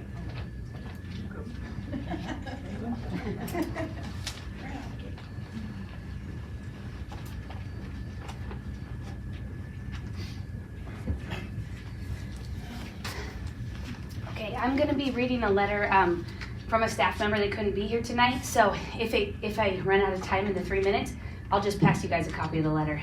If you can, just make sure just give it to what's it? Someone else? Mr. Beal, thank you. Okay, and I didn't have a stapler, so the letter is 2 pages, just a heads up. Thank you. Okay, I'm ready. I have been a staff member, and again, this isn't me, this is the staff member speaking, with the CK School District for a decade. I have been an educator for 21 years. I am also a parent with 3 kids in the schools. I fear for their safety and innocence. I fear for my own safety. I am angry and disappointed in the way the district is handling the growing drug and safety issues in our buildings. A week ago, I had a student complaining of feeling ill. He was hard to rouse and asked for a pass to the office. He then proceeded to clutch his chest and fall to the floor in my classroom. He woke enough for me to answer questions and allow administrators to take over. Because we didn't know at the time what he was sick from, and he came around enough to talk to help that arrived from the office, he was picked up by parents and sent home. The parents told us they suspected he was doing things in the bathrooms which he shouldn't be doing. The student bragged to a teacher that a friend had given him a pot brownie, which he consumed at school. The issue with this is that there is no protocol for staff members in handling these cases. Currently, fentanyl is on a rapid rise in our area. It is in everything, including marijuana. Fentanyl can be deadly just by contact. And when this student fell over in my classroom, my first aid training kicked in. Immediately, I checked to see if the student was breathing, tried to rouse him by shaking him, and checking his pulse.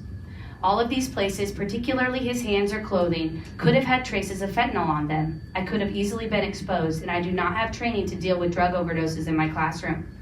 The district obviously knows that drugs are part of our schools. Admins have been cleared to carry Narcan in case a student overdoses. For students who choose to engage in this behavior, there are other options for them for school. Virtual learning was provided during COVID. Perhaps a virtual platform would be better suited for these students in order to keep our classrooms, halls, and bathrooms safer. Furthermore, this same student was back the following day without repercussions. The student was then caught vaping in the bathroom and given 1 day of ISS. 1 day. Tobacco, drugs, and alcohol used to be a mandatory suspension of several days, and in some cases weeks. Why are we not suspending these kids to keep the rest of the student body safe? We know they are sharing vapes in the bathrooms, and we know they are providing them to other students. Shouldn't these students be removed in order to protect other children? Some may say it's just a vape. However, these vape pens often contain THC juice rather than regular vape juice. Another student, 14 years old, last week was found with 2 vape pens, THC juice, a pipe, and other paraphernalia. The student got 15 days suspension, 3 out of school. 3 minutes. Thank you very much. Okay, there's a whole nother page, so I'll just pass it to you, and I'm sure you'll receive her email later. Thank you. Thanks. Okay, sorry. Lee Carpenter.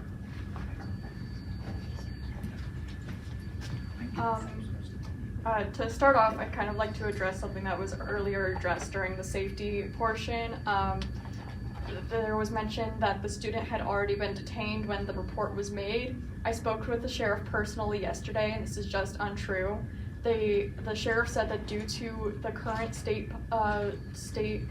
laws, that they were unable to detain him without probable cause, and even though that they were aware that the car was stolen, they were not able to detain him.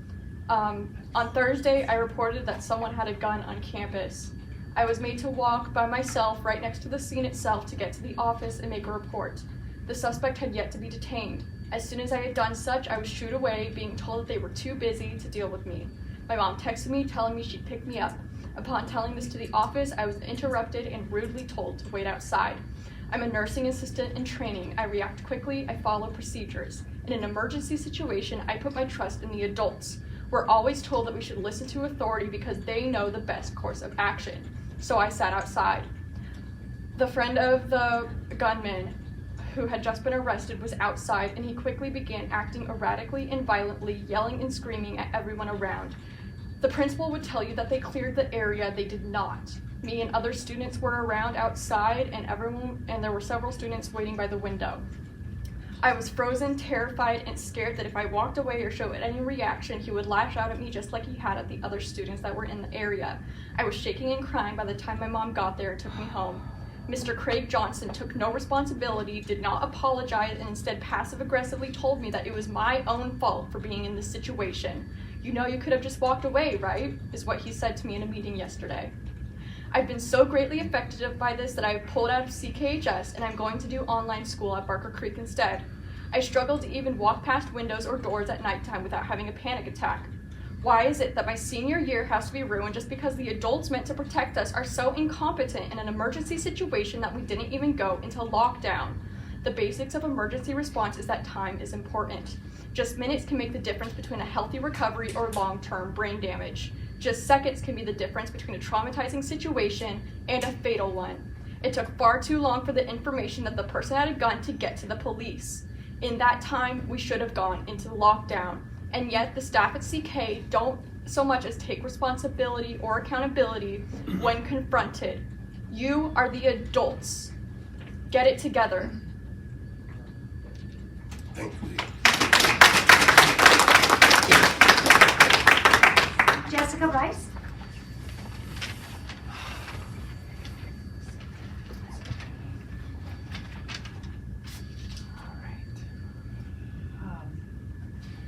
Okay, I'm ready.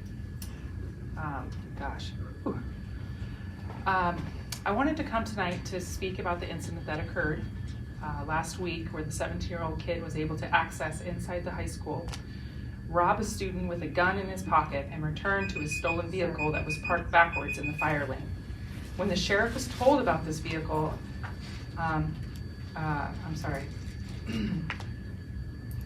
When the sheriff was told about this vehicle and they were searching the vehicle, this young man was able to flash his weapon to onlooking students in the windows. When we look at the school's response by a letter sent out to families, it states, quote, "We recognize the importance of communicating with our families and we are committed to providing accurate and clear information as quickly as possible. This is great on paper, but this is not what happened. Who are we holding accountable for this situation? An apology is not going to make the students and families feel safe. You have lost the trust of the community to keep our kids safe. We want to know who will be conducting this review and who will be held accountable after this independent review is done. We want to see drills being conducted regularly so all staff are on the same page and it shaves time off so that our kids and staff are safe. These procedures need to be practiced regularly. Thank you.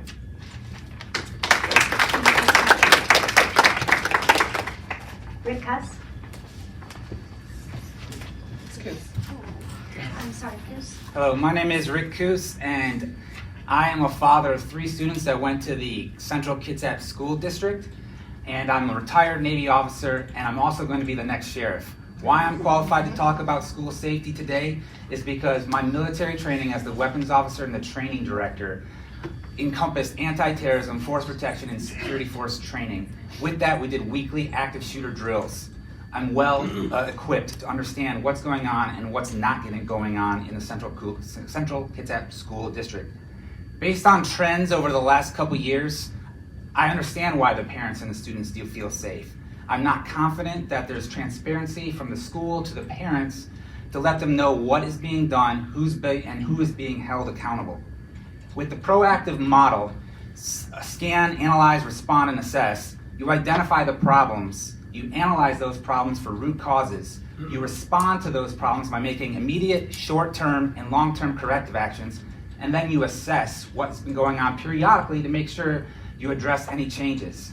I don't know when the last time there was an assessment done. I would like to see it, and I would also like to see how periodically these assessments are being reviewed. The Department of Justice Community-Oriented Police Services, as well as the National Sheriff's Association, in 2020 came up with the 10 essential actions to improve school safety. Thank you. Wasn't that only 2 minutes? That was 3 minutes. Go ahead, keep going. Good. Thank you. Good time in another minute on, all right? The 10 essential actions to improve school safety were created by those organizations to give to schools and parents, broken down into 10 essential steps, broken into physical safety and emotional security, comprehensive school safety assessment, campus building and classroom security, coordination with first responders, school-based law enforcement, drills, school climate, and if a student does not feel comfortable going to the principal needs to be held accountable for that school climate. Anonymous reporting systems, behavior threat assessment and management, mental health resources, and social media monitoring. There are several plans that they put in place to give to schools, and I'm not sure if the Central Kitsap School District has reviewed this or implemented any plans according with it, but we need to make our parents and our children feel safe again so they don't drop out of Central Kitsap School and go to online programs. Thank you. James Bromley. Oh, come on.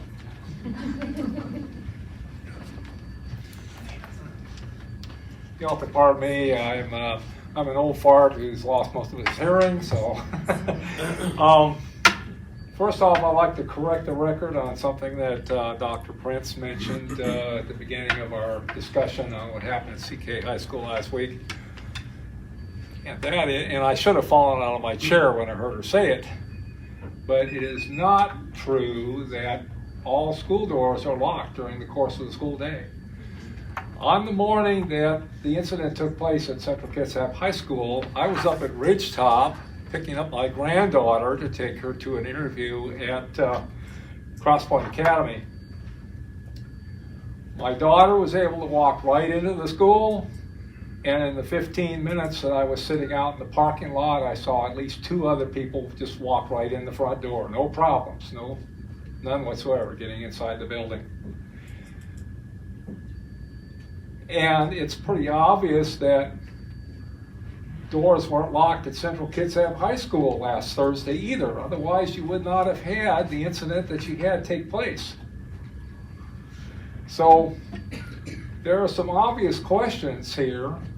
Nothing that I have heard tonight or have read since the incident took place has showed any kind of a clear, comprehensive timeline as to what happened. So I have some questions, and whoever has the answers to these questions had better answer them pretty darn quickly. How long was the intruder in the building before he was apprehended? And where was he apprehended inside the building? Also, I read on the sheriff's Facebook page that apparently an alleged robbery took place inside the building. Where did that robbery take place? Did the intruder ever display a weapon during the time they were inside the building? Now, I understand that was not the case because no lockdown ever occurred.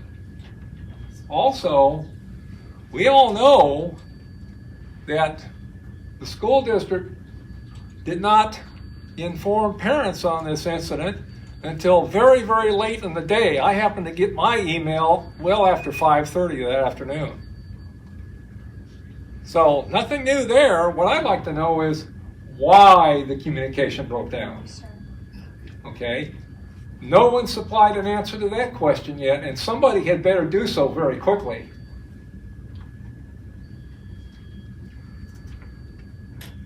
We were lucky last week, folks. We dodged a bullet. Next time, we may not be so lucky. Okay. Does the school district have a comprehensive school safety plan in place? It's 3 minutes. Thank you. I would like to be able to. I would like to read it. It's 3 minutes, sir. Thank you very much. Thank you, James. Kate. Present that plan. Otherwise, develop one. Thank you. Thank you. Kate Coleman.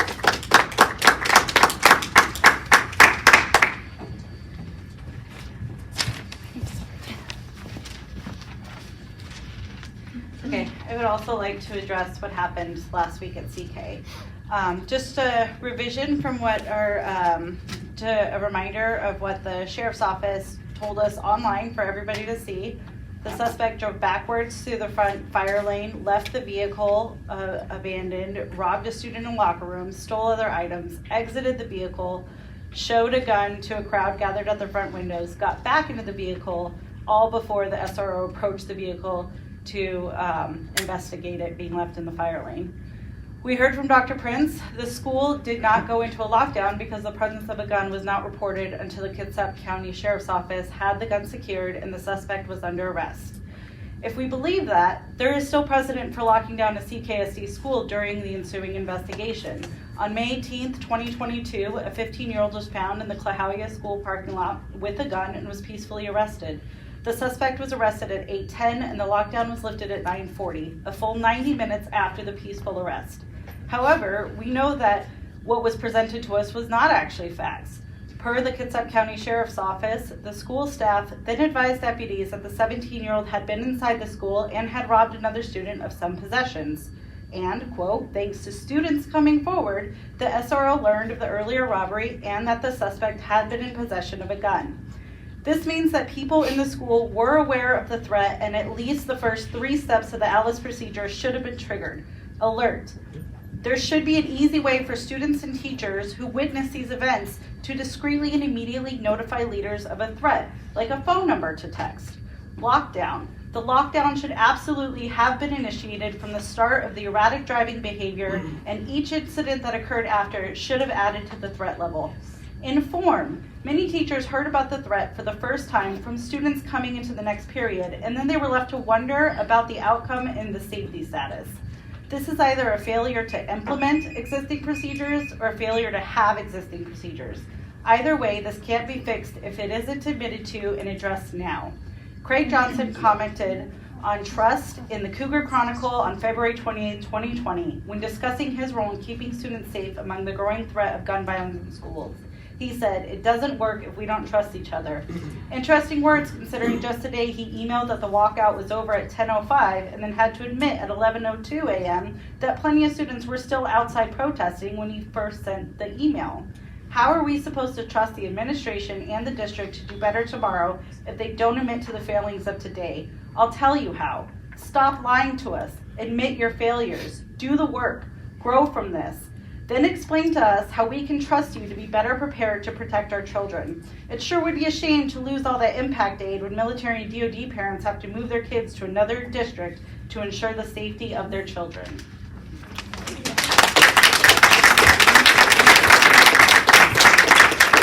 Charlene Ocampo, and then we'll have Shelley Sanders.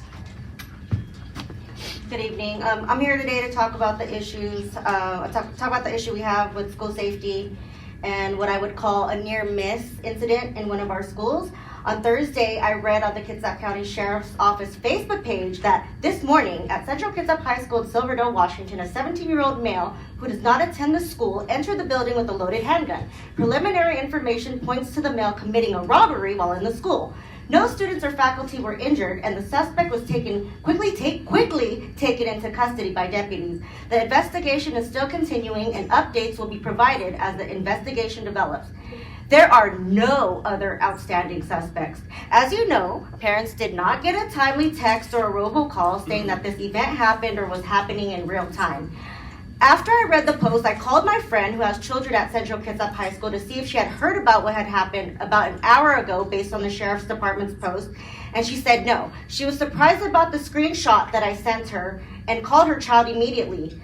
I'm here today to ask why the school I'm here today to ask why the school did not go into lockdown. I may be ignorant of all the facts, but based on the initial wording of the Sheriff's Office in their premature post, it seems like a lockdown would have been appropriate for the safety of the children and staff. My opinion regarding the necessity of a lockdown was then confirmed after reading the Sheriff's update that had even more damning evidence for lockdown necessity, because now there were 2 boys in a stolen vehicle, pellet guns, and talks of a second search that ultimately led to finding the gun. So quickly taken into custody does not add up. It is frustrating to hear that this boy allegedly was allowed to enter the school at around 10 a.m. My initial thoughts was that this boy came in and acted like he was a student in the crowd first thing in the morning. It's frustrating because I can't even bring a forgotten laptop or lunch to my child's classroom. I've always been told that she needs to pick it up herself in the office. Last year, I was also prevented from going to Mr. Sweet's classroom for an arranged meeting because I think they thought I was a troublemaker or something. So yes, this student was allowed to sit outside and watch this whole crime scene investigation, search and pat down, and arrest happen in front of her, and she's traumatized. What were the teachers, admin, and police thinking? At this time, they knew there were real guns involved, but didn't have the common sense to bring this child back into the building. The students in the school were also allowed to stand in front of the windows and watch, even after admin were informed by students that they saw a gun.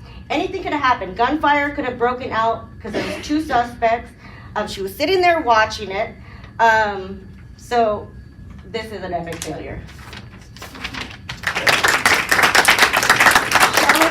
And then we'll have Rachel Jeffers.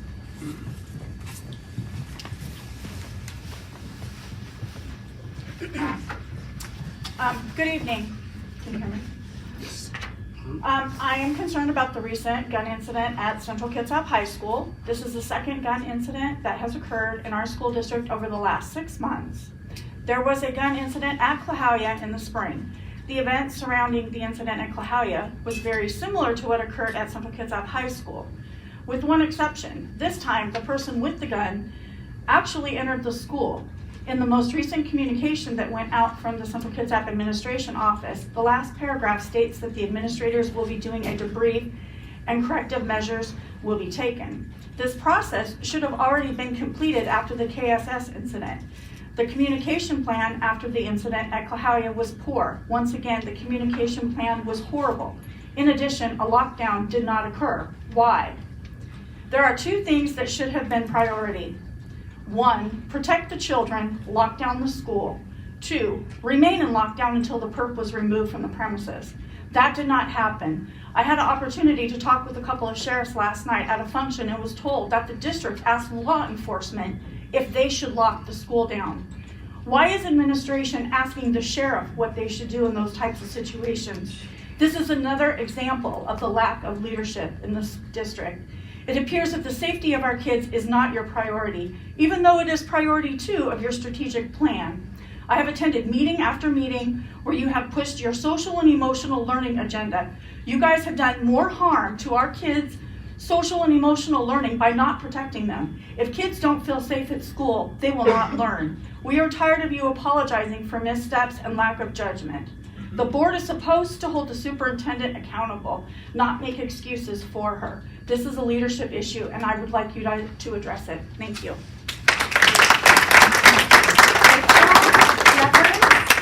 And then Anne Marie Adams. Before my time starts, I want to let the board know that turning off my mic or silencing me is a direct violation of my First Amendment rights. Also, I'd like to warn any people with small children that they might want to leave the room. You have 3 minutes still, though. Okay? No, my 3 minutes is starting now. Okay. The book, Me, Earl, and Dying Girl, has been brought to my attention. I've been able to access this book on my 13-year-old's school-issued Chromebook. And also, I had my 11th grader check it out at the Klahowya Library, which kids as young as 11 have access to. In Chapter 9, yeah, Earl, I'm going to eat her pussy. Yeah? Do you even know how to eat pussy? Not really. Papa Gaines never sat down and said, son, one day you're going to have to eat pussy.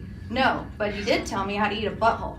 God bless that man. Yep. Would you teach some pussy eating technique? But it's a little complicated. That's a shame. I would need a diagram and whatnot. Well, tonight maybe you can draw some up. Son, I don't have time for that. I got 20 pussies over here to eat. Is that right? I'm on a pussy deadline.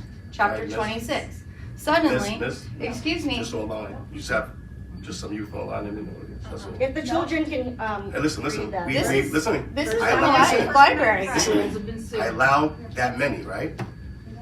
You understand? You, All right, the kids don't have a choice in it right now. I So already allow- did. I gave them understand. a choice. We allow Mr. Jackson, what made allow your it. point. Mr. Jackson, allow it. I'm Listen to not me. Now done. listen. You are in listen to direct me. violation of my rights. Understand what I'm telling you. No, let it you go understand on what to I'm make your telling you. point. I Your am point reading was made, what right? is from the library We where get that. 11-year-olds. You are violating We allowed you guidelines to make that you your agreed point. to when you Understand. signed that waiver. We allowed you to make This your is point. in the library. I'm not done. Suddenly, you can be heterosexual or homosexual, and I feel like I understand that you're a woman in a man's body or some shit. But I have been thinking about it, and how the fuck can someone call themselves bisexual? Man, ain't nobody like that. Fine ass girl's making me hard right now. Oh wait, my mistake. That dude over there is the one that's making me hard. That don't make no goddamn sense. I guess sometimes I wonder about that. Goddamn, you're seriously like, for real? I'm bisexual and any person can get me hard? Man, you must get me hard from all kinds of freaky shit. I mean, some scientists think that everyone actually is a bit of a homo and a hetero. Nah, that don't make any damn sense at all. You telling me right now you can't look at some titties and get a hard on? Look at some dude's funky dick and get another hard on? And you're gonna go on and tell me that for real? I guess I can't say no. Dog taking a dump, hard on. Wendy's double cheeseburger, hard on. Computer virus that destroys all your shit, hard on. Business section on the Wall Street Journal, big ass hard on for that shit. Yo, I got a line for you. You want to get with that girl with the big ass titties? Yeah, give me a line. You walk up to her and say, girl, you might not know about this, but I'm a trisexual.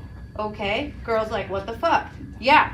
You like, yeah, trisexual. Okay. She's like, what? You? Me? I'm like, you. All right. She's all confused. Then you drop the bomb. You're trisexual because I'm going to try to have sex with you. I just skimmed through this book. All those books. I got this from the Clahalia Library. 11-year-olds can access this. My 13-year-old can access this on his Chromebook. Another thing I'd like to address are these impact aid forms. My first grader came home from school. She's going to get a prize if she gets it turned in right away. I told her we're not participating. She cried. I had to call her teacher. And until you guys start respecting us, get this crap out of the thing, I will do this to every single impact aid form I get. And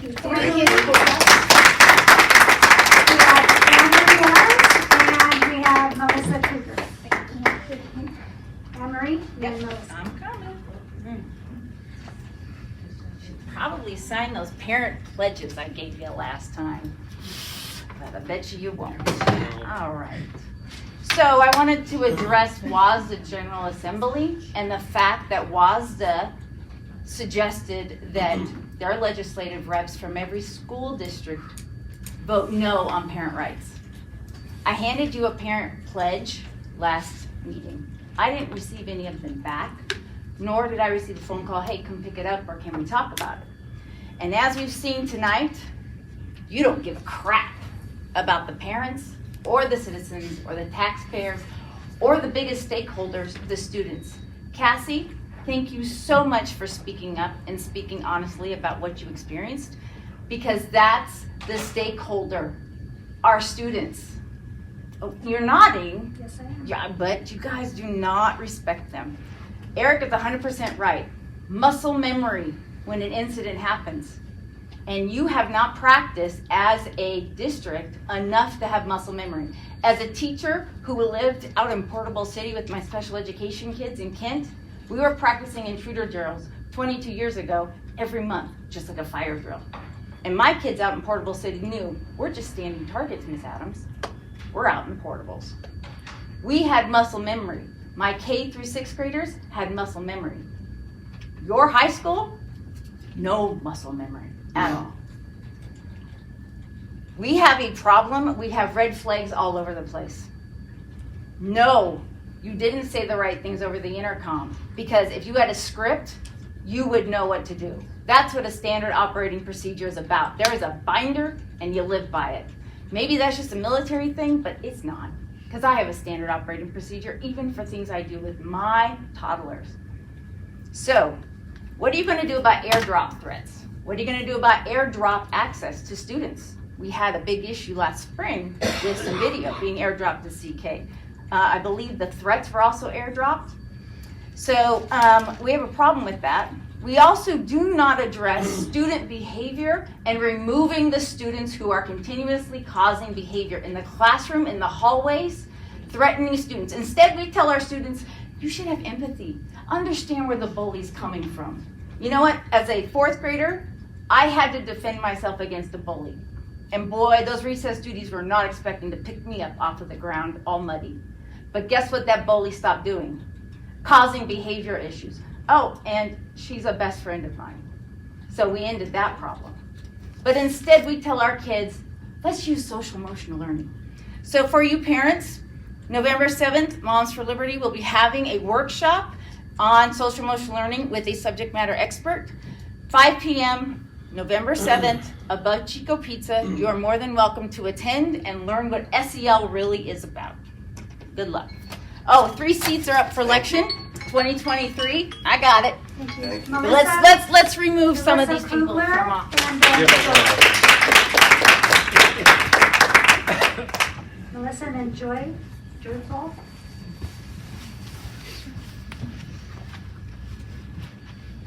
Okay, I'm Melissa Kugler. I come as a veteran of 8 years in the military. Been on deployments, as many other people in the room I know they have as well. Been through lots of training, lots of other, we all know what happens. But and I'm a mom of 4. I have 1 at Ole, 2 at Esquire, 1 at Klahia. And I'm also a social worker in the state, with the state of Washington. One of the things I wanted to talk about in regards to the situation, everyone's talking about everything that happened at CK, I get it. In the aftershock, so I know we were talking about what happened at at CK High that day was terrible. It was awful. But we also have to look at the aftershock. You're talking about students who have problems now. I don't know if you guys remember, but back in June, I believe it was June 6, 2019, a student brought a bomb into Fairview. My son was at that school at that time. We had just moved here. It was absolutely the worst. It was horrible. I can't put my kids in Fairview now because honestly, it's just like I struggle so much with that incident. The biggest issue I had was the fact that administration, when I went to them and I said, are we talking about this with our students? The next day, was there a debrief? Did you pull those students in and say, this is what really happened? Because rumor mills, my son was getting text messages that the kid had a handgun, he had smoke bombs, he had all these things. But when I talked to the deputy, it was a bomb. And how big? Would it blown up a trash can? I don't know. Who knows? But we never heard from anybody what really happened. And when I asked the Fairview staff, they said, oh, it's up to the homeroom teachers to talk about with the students. So what I'm seeing is the fallout into this situation. It kind of feels almost the same. I'm hoping policies and procedures are changing so that we're more rapidly able to give full story. We as parents of that day still don't know exactly what happened. I know because I was able to talk to a deputy and I saw his face when I said I need to pick up my son and he goes, you can't, we're having a drill. No, you're not. I'm not dumb. But I felt at peace because he was calm and I knew he was okay and my son was able to text me that everything was fine. In regards to communicating with the students or creating an announcement, one of the concerns I would have is honestly, and I think of the after effect, is the frenzy that's going to cause. You send out a message to all the students. I mean, we had, a tornado warning or something like that last year? And my kids were at a charter school and all the students panicked, they freaked out because everybody's phones, alarms are going off like crazy. So it's how do you control the frenzy so you don't have a panic in the school district? And we understand that's also super important to keep kids calm, but also keep it safe. The premature post for the Sheriff's Department, I know a lot of people were really upset that the school didn't announce either, but you also have to remember the Sheriff's Department is under heated light to be very vulnerable and honest and upfront from the very beginning, or they get criticized like crazy that they're not being honest with the community. So I understand there's a communication breakdown and things should have been happening differently, but I'm also very patient and willing to say, okay, what do we do now? Yes, these things happen.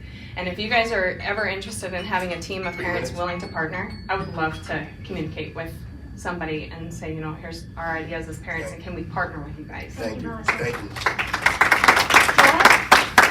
Joy, and then we have Haley. Wallace.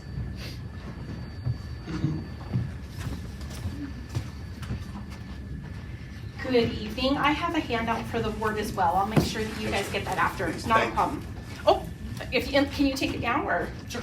Awesome. And I'll get to this in just a second. So first of all, I want to recognize the people sitting out here tonight. I have never in over a year seen a boardroom for a board meeting this full, and it's amazing. This is what you should be doing, and I'm sorry that it took last week's incident to get you here. I hope that this will continue. I really do, because that's what we are here for. I'm Joy Gersvald. I'm the chapter chair of Moms for Liberty, Kitsap County. I'm here to speak for the people who are not here tonight, for the people who are in constant distress, students and parents that you ignore, that you do not respond to by email. I am here to share some of their concerns. The fact that several of their children are not receiving special education services that they are entitled to by federal law. They are held hostage to poor policies from WASDA, like Policy 3211, that pays special attention to the transgender community, ignoring the previous non-discrimination policy 3210, which says, and I quote, that students will be protected, quote, regardless of sexual orientation, gender expression, or identity, along with religion, color, creed, and other things that are covered in that policy. You are discriminating against the LGBT community. Those kids will not talk to you. They're talking to their parents are talking to us, and they're talking to us as well. That is not inclusion. That is exclusion, and it needs to be changed. You tell us that you can't remove pornographic and age-inappropriate books from the library because of the ALA. The ALA is not an elected body for this school district. You are. You need to do better. We have unified, educated, empowered parents of Kitsap County to fight for their parental rights and the rights of their children. We are shining a light on your contradictory policies. We are encouraging community members and parents to step up next year and change the landscape of all 5 district school boards in Kitsap County. We want change. We deserve change. We fight with every resource and tool that we have at our disposal to return public education to a place where all children excel in academics and learning. The chart that you'll be seeing later is the data pulled from the Washington State history data on where your elementary 3rd graders are with reading. 4 of your elementary schools have less than 40% kids meeting reading standards. If they can't read by 3rd grade, that is an indication of how they're going to do for the entire rest of their education career and beyond. Do better. Just so that you know, since I very first made my first comment here a little while ago, all right, I'm going to turn this over to you. You bet. Just so you know, we've tripled in size. Pierce County stands up next month. We have Kaylee Wallace, and then Give we them have hell, Chris Joy. Wallace. Kaylee and then Chris. Good evening. I'm a senior at Central Kitsap High School, and today I'm here as a leader and representative of the protest that happened earlier today at Central Kitsap. First, I would like to thank the board for all of your hard work. I know how hard this is, and I really admire your bravery for being able to take so much criticism on the chin every single board meeting.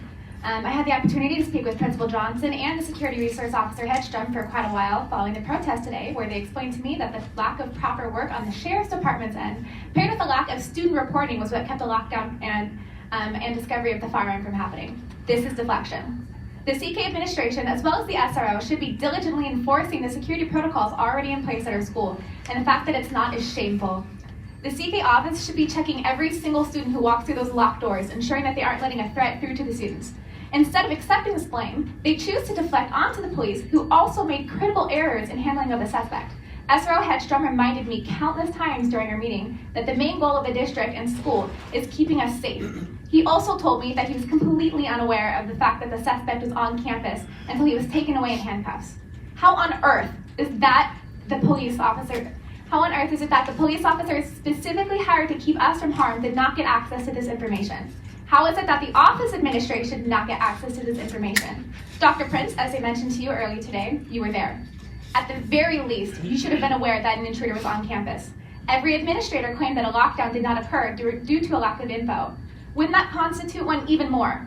You had no idea what kind of weaponry he could have had, any other suspects he could have been working with, or what his intentions truly were. I'd like an answer to one of these 2 questions then. 1, How does that not meet lockdown requirements? Or if you were truly unaware, how could you have let this negligence seep through into our district? I would love to have a meeting with any of you on the board, Dr. Prince especially, on how to improve these sort of lack of safety and regulations being implemented. If any of you are available, I left my email on there. I'll be emailing all of you tomorrow night. I would love to work on the implementation of a student safety unit across all high schools and the schools in the district. For student representatives to meet with you all to go thoroughly through all of our safety regulations that we have in place and offer a new perspective on how to improve things and actually implement them in our district. Thank you. Thank you. We have Chris Wallace, and then we have Yukari and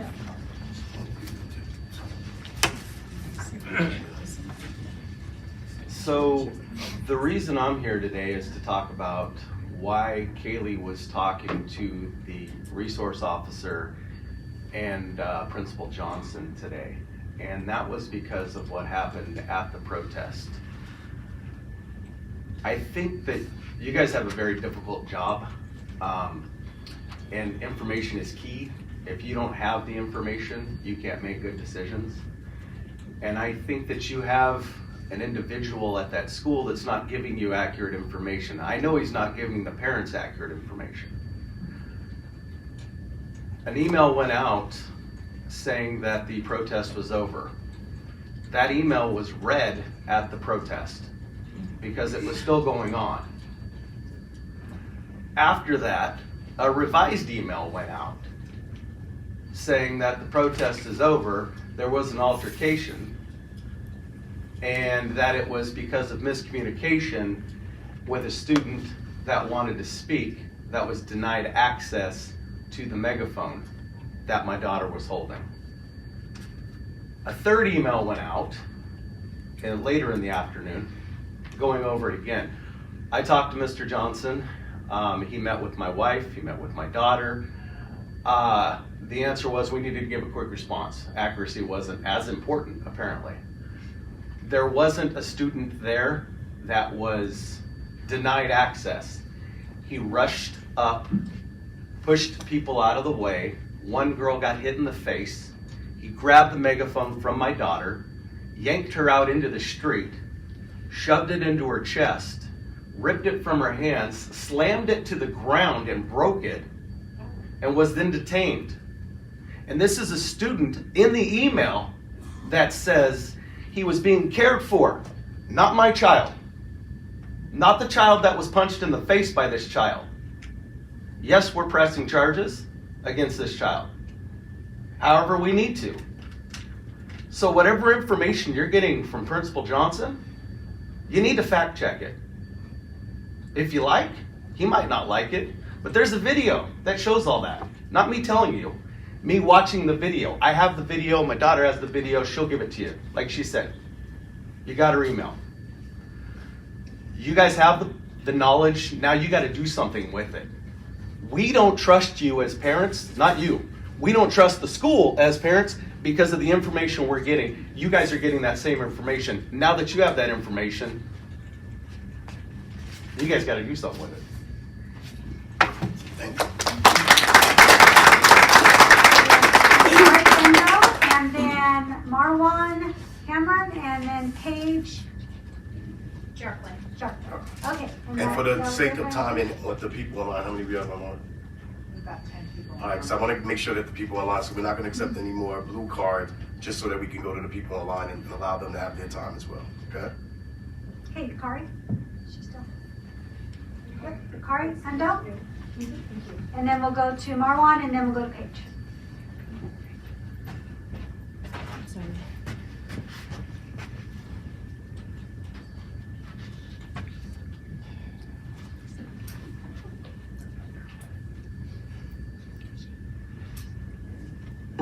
Thank you so much for listening to our voices. Hope that the school levy will be used carefully, concerned for all of our children's healthy education and safety. As a parents, their happiness and healthy mind is the most important for our community. That's what we believe. Concerning of school shooting, just like that, these days, what's been happening, I want to see more. We want to see more physically police empowerment, which means we need more security and then sheriffs and then police officers here, please. Because otherwise I cannot send my kids here. I'm just so worried about that. And parental rights is also important. I feel like parental rights has been ignored, especially since the closure of 2020, so-called what's called the COVID-19 pandemic. I hope that school staff, or like including teachers, everybody here, please respect us.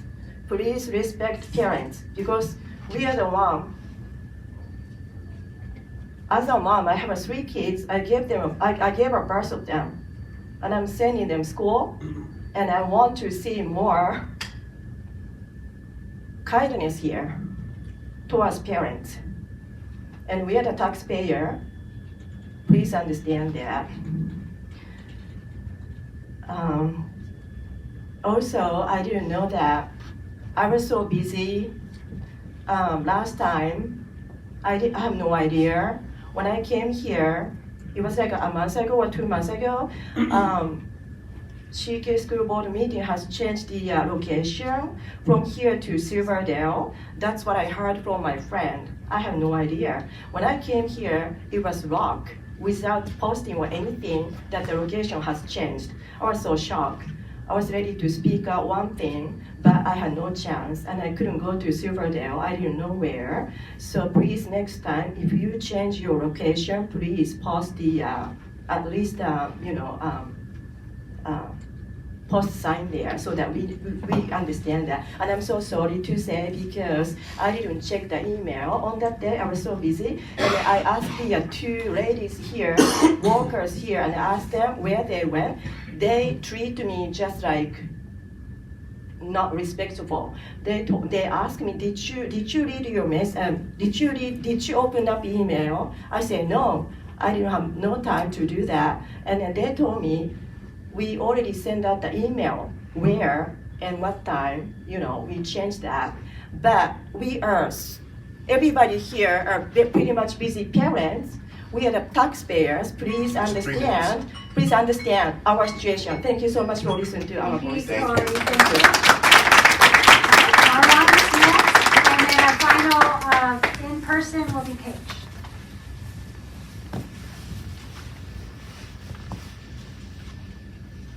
Good evening. How's everyone doing this evening? First thing I want to say is definitely resonate with all the voices here this evening, but especially our children. I think they're very brave to tell their stories. I'm going to talk about safety, but not the safety that everyone else is talking about. You may be aware of what's happening in Mason County with Bremerton High School volleyball girls. And while this incident here at CK was a close call, there was things that happened out in Mason County. Racism is unacceptable. Accounts from parents are that parents were assaulting girls out there. What I would like to see this body do is boycott Mason County. I don't think we can ensure that our children are safe to play sports in Mason County at this time until that is addressed.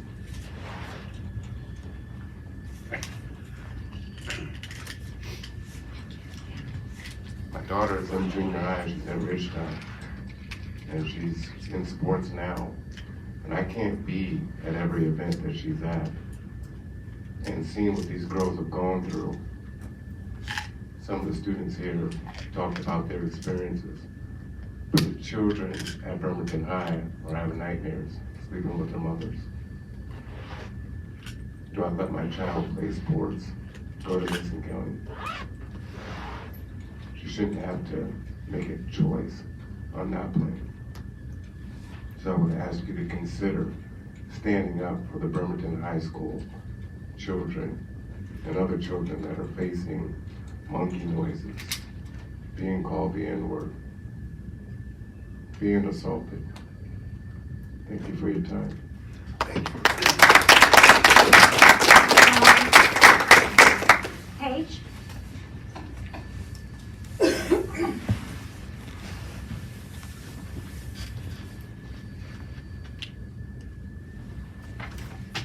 Good evening, and thank you for letting me speak. I actually didn't decide to speak until after I attended the meeting, and I just have some observations.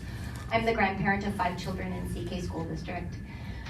As I was sitting here listening to you speak and address the issue and what we're doing moving forward, I wrote down some of the bullet points that you had up there.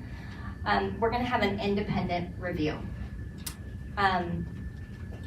Commit to timely communications, improve coordination with sheriff, increase supervision, ensure staff and visitor IDs, explore ID badge for secondary students. Not really sure what that one means. Continue SRO scholarship, lean into meeting with parents. I feel like there's a huge communication gap here. The words that you use do not adequately convey, or they're too non-declarative. They don't really give answers. I don't even know what leaning into meeting a parent means. They're good, they're great words, and hindsight's 20/20 and all of those things, but I just have to say, it doesn't inspire a level of confidence that you guys are actually being transparent and telling us what the next steps are. And I'm not saying this to be critical, I'm saying it from the perspective of, I don't feel like you guys are communicating. Like there's this big gap that needs to be met. What you're saying and what I'm hearing as a grandparent and as a concerned citizen, it's just not coming across. In many ways, it just doesn't really address or allay any of the fears that I have about my grandkids attending school. So I don't necessarily have a solution. I don't know that you do either, but I wanted you to be aware that when you're communicating, it's not coming across in a declarative manner. It doesn't sound like, it doesn't inspire confidence that we really know what's going on or how these issues are going to be addressed. The other thing I wanted to talk about is this is a pretty significant event by all accounts, and listening to the students and to the teachers and to you guys even, and how you feel about all of this. And I'm a little disappointed that we don't have a representative here from the Sheriff's Department. I mean, this was a big deal. It's a really, really big deal, and the lack of representation on behalf of our Sheriff's Department is disappointing. I mean, I feel like they could add to this conversation and help allay some of these fears that parents have about sending their kids to school tomorrow. And it's just not, nothing more to say than that it's disappointing, and I wish that they were here. Thank you for your time. Thank you.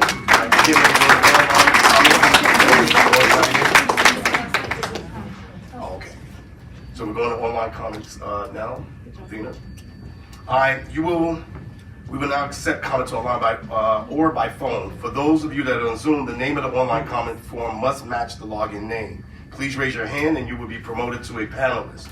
You'll need to click on the button allowing you to join, then unmute your audio and start your video. Individuals who are joining by phone will be identified by the number listed on the online comment form. When your name is called, you'll be prompted to enter number 6 on your phone. And Athena, we're ready. Connor James. Connor James.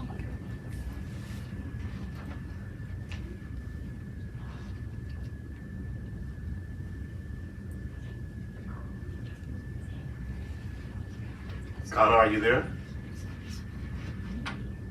Yeah, sorry. Can I start speaking now? Yep, we hear you. Alright.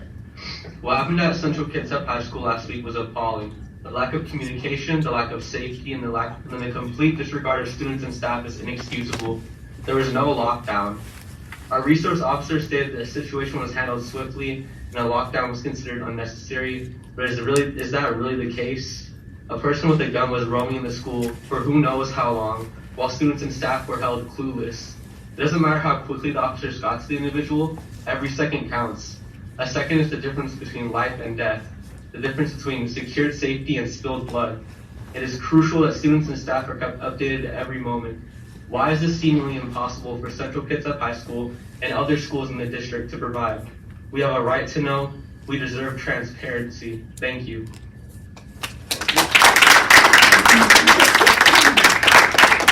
Who's that? Jimmy Short. Say the name again. Jimmy Short. Just take 1 second.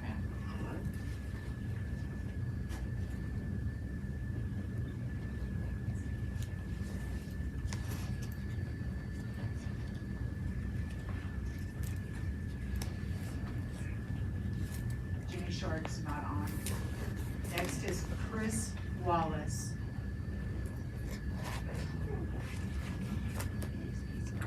Yeah, he spoke here. I already spoke here.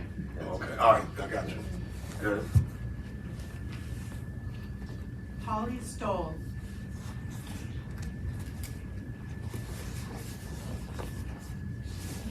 She's unable to speak right now as well. Voice. Yeah, she had to be with her children, so Okay. she wrote her comment out and we'll give Okay, it over. thank you very much.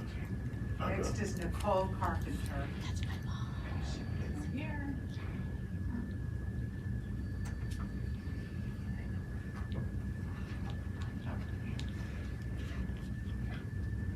Nicole. Nicole, can you hear us? Yes. You guys can hear me, okay. Yes, we can. Can you hear me okay now? Yes, we can. Okay. First off, thank you. I want to thank the board member, Eric Green, for speaking up earlier and asking questions and raising real parental concerns and empathy of what went wrong last week. Also, thank you, future Sheriff Rick Coos, for attending, supporting, and speaking. Earlier this evening, Superintendent Aaron, you mentioned that you guys will, quote, continue to encourage students to come forward. See something, say something. Well, let's look at what coming forward looked like for my child. During the loaded gun incident last week, my child was brave enough to alert a teacher. The administration had her leave her classroom alone and walk to the office to write a report on the information. Needless to say, she was both brave and terrified. When she told an adult that she wanted her mom, me, to come and get her, she was carelessly directed to go sit outside to wait for me to come pick her up. When I walked up to the front of the campus, police were trying to restrain the friend of the gunman and detain him for disorderly conduct. Feet away from this active police scene was my child, sobbing and shaking uncontrollably. She may have saved lives that day, and you failed her. On top of that, a mob of students were watching from the glass doors yards away. I had a meeting with the principal of CKHS, and he did not thank my child for her bravery, nor did he apologize to my child for how she was treated. But he did take the time to tell my child what she could have done better. The lack of adult accountability is appalling. During that meeting, I immediately decided to pull her from Central Kitsap High School. My child was traumatized and then victimized for coming forward. So I ask you, board members, why would kids want to come forward if you're not going to support or protect them? And what exactly does safety mean to you guys? Define it for us, because as parents, our definition seems to be different than yours.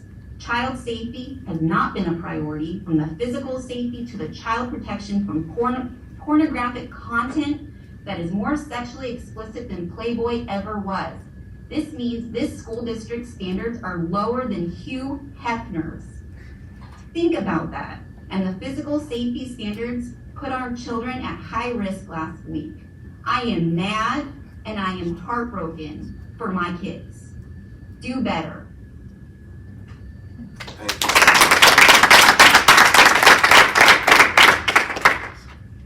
Kiana Fleischer.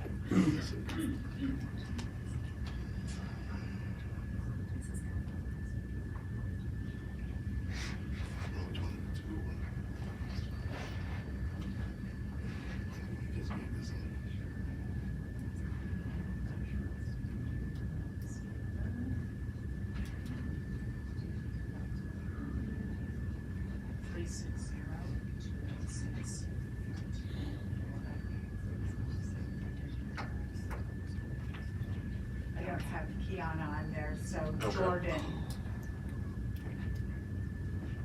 No last name.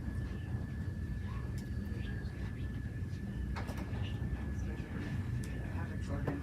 Lisa, also no last name. Maybe remnant.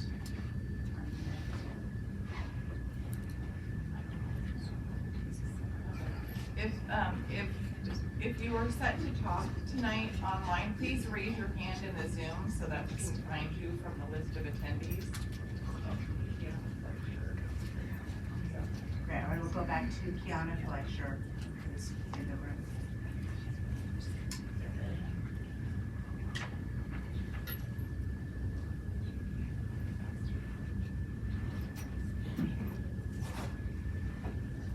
Kiana?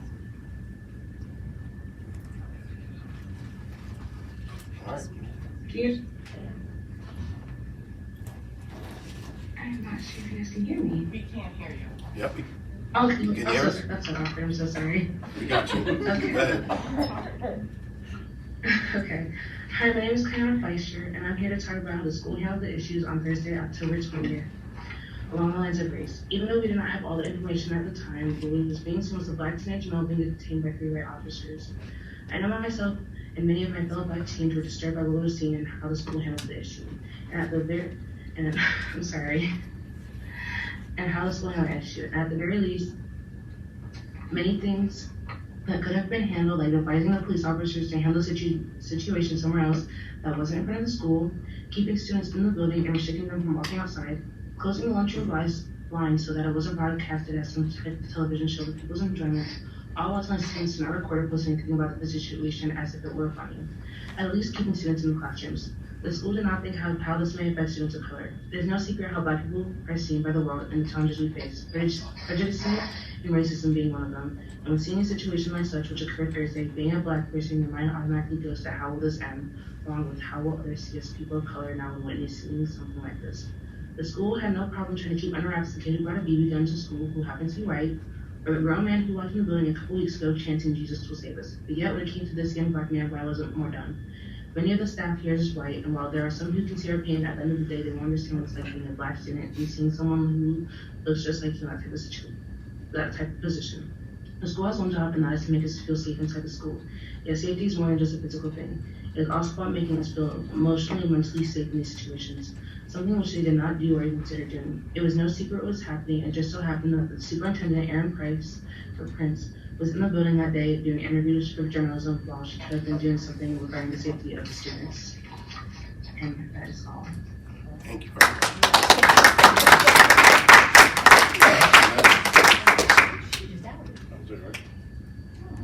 There's Lisa, maybe Lisa Remnant.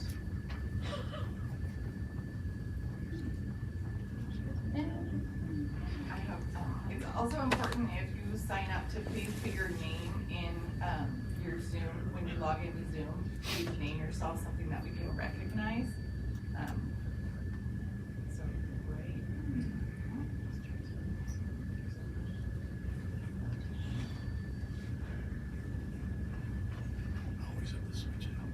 Lisa, if you're in the room, if you can raise your hand on Zoom.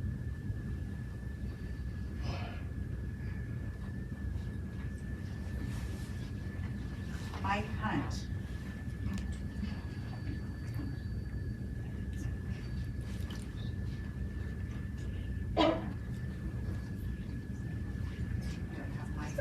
Casey Henderson. Let's see.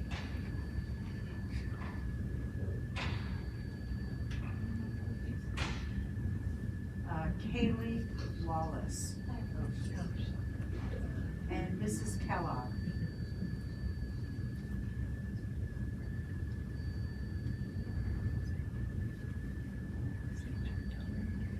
So are they're not there, or?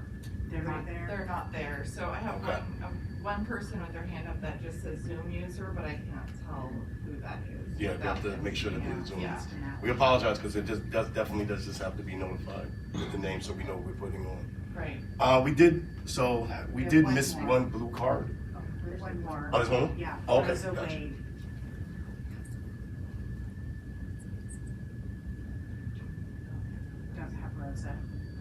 If the Zoom user is one of those people, they could exit and then rejoin and enter the name, especially while we're taking this one. So, Mayor, the person that dropped the card, they dropped it in the back and we did not pick it up. As most of you know, y'all, they come around and get them from you. So just no transparency to make sure that this person gets to speak because their card was in the back waiting. And if you could. Mike Barnett.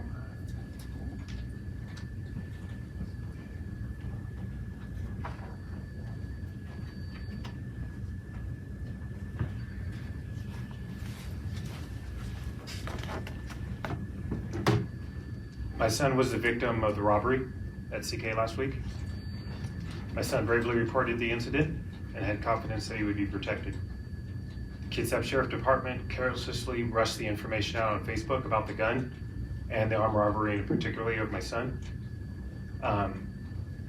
Adding to the fuel of this information being leaked, the Kitsap Sun released an article about it based on the sheriff's careless Facebook posts. I say careless because people who were associated with my son's attacker easily pieced together and are now threatening him. The sheriff's department has yet to contact us, nor did the Kitsap Sun.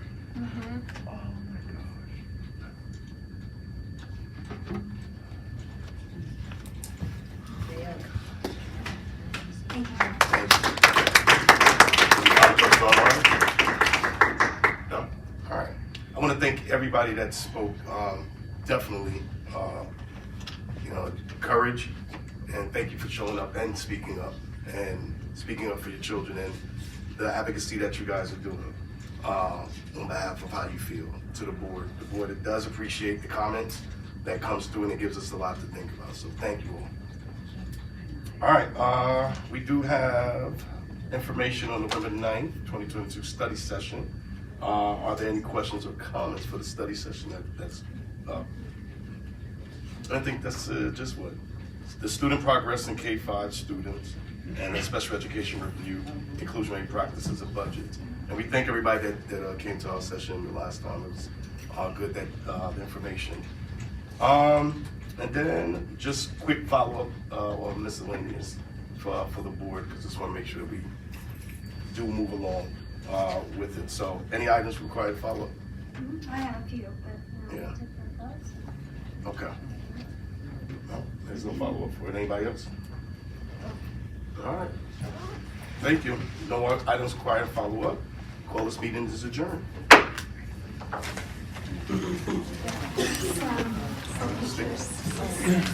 Thank you.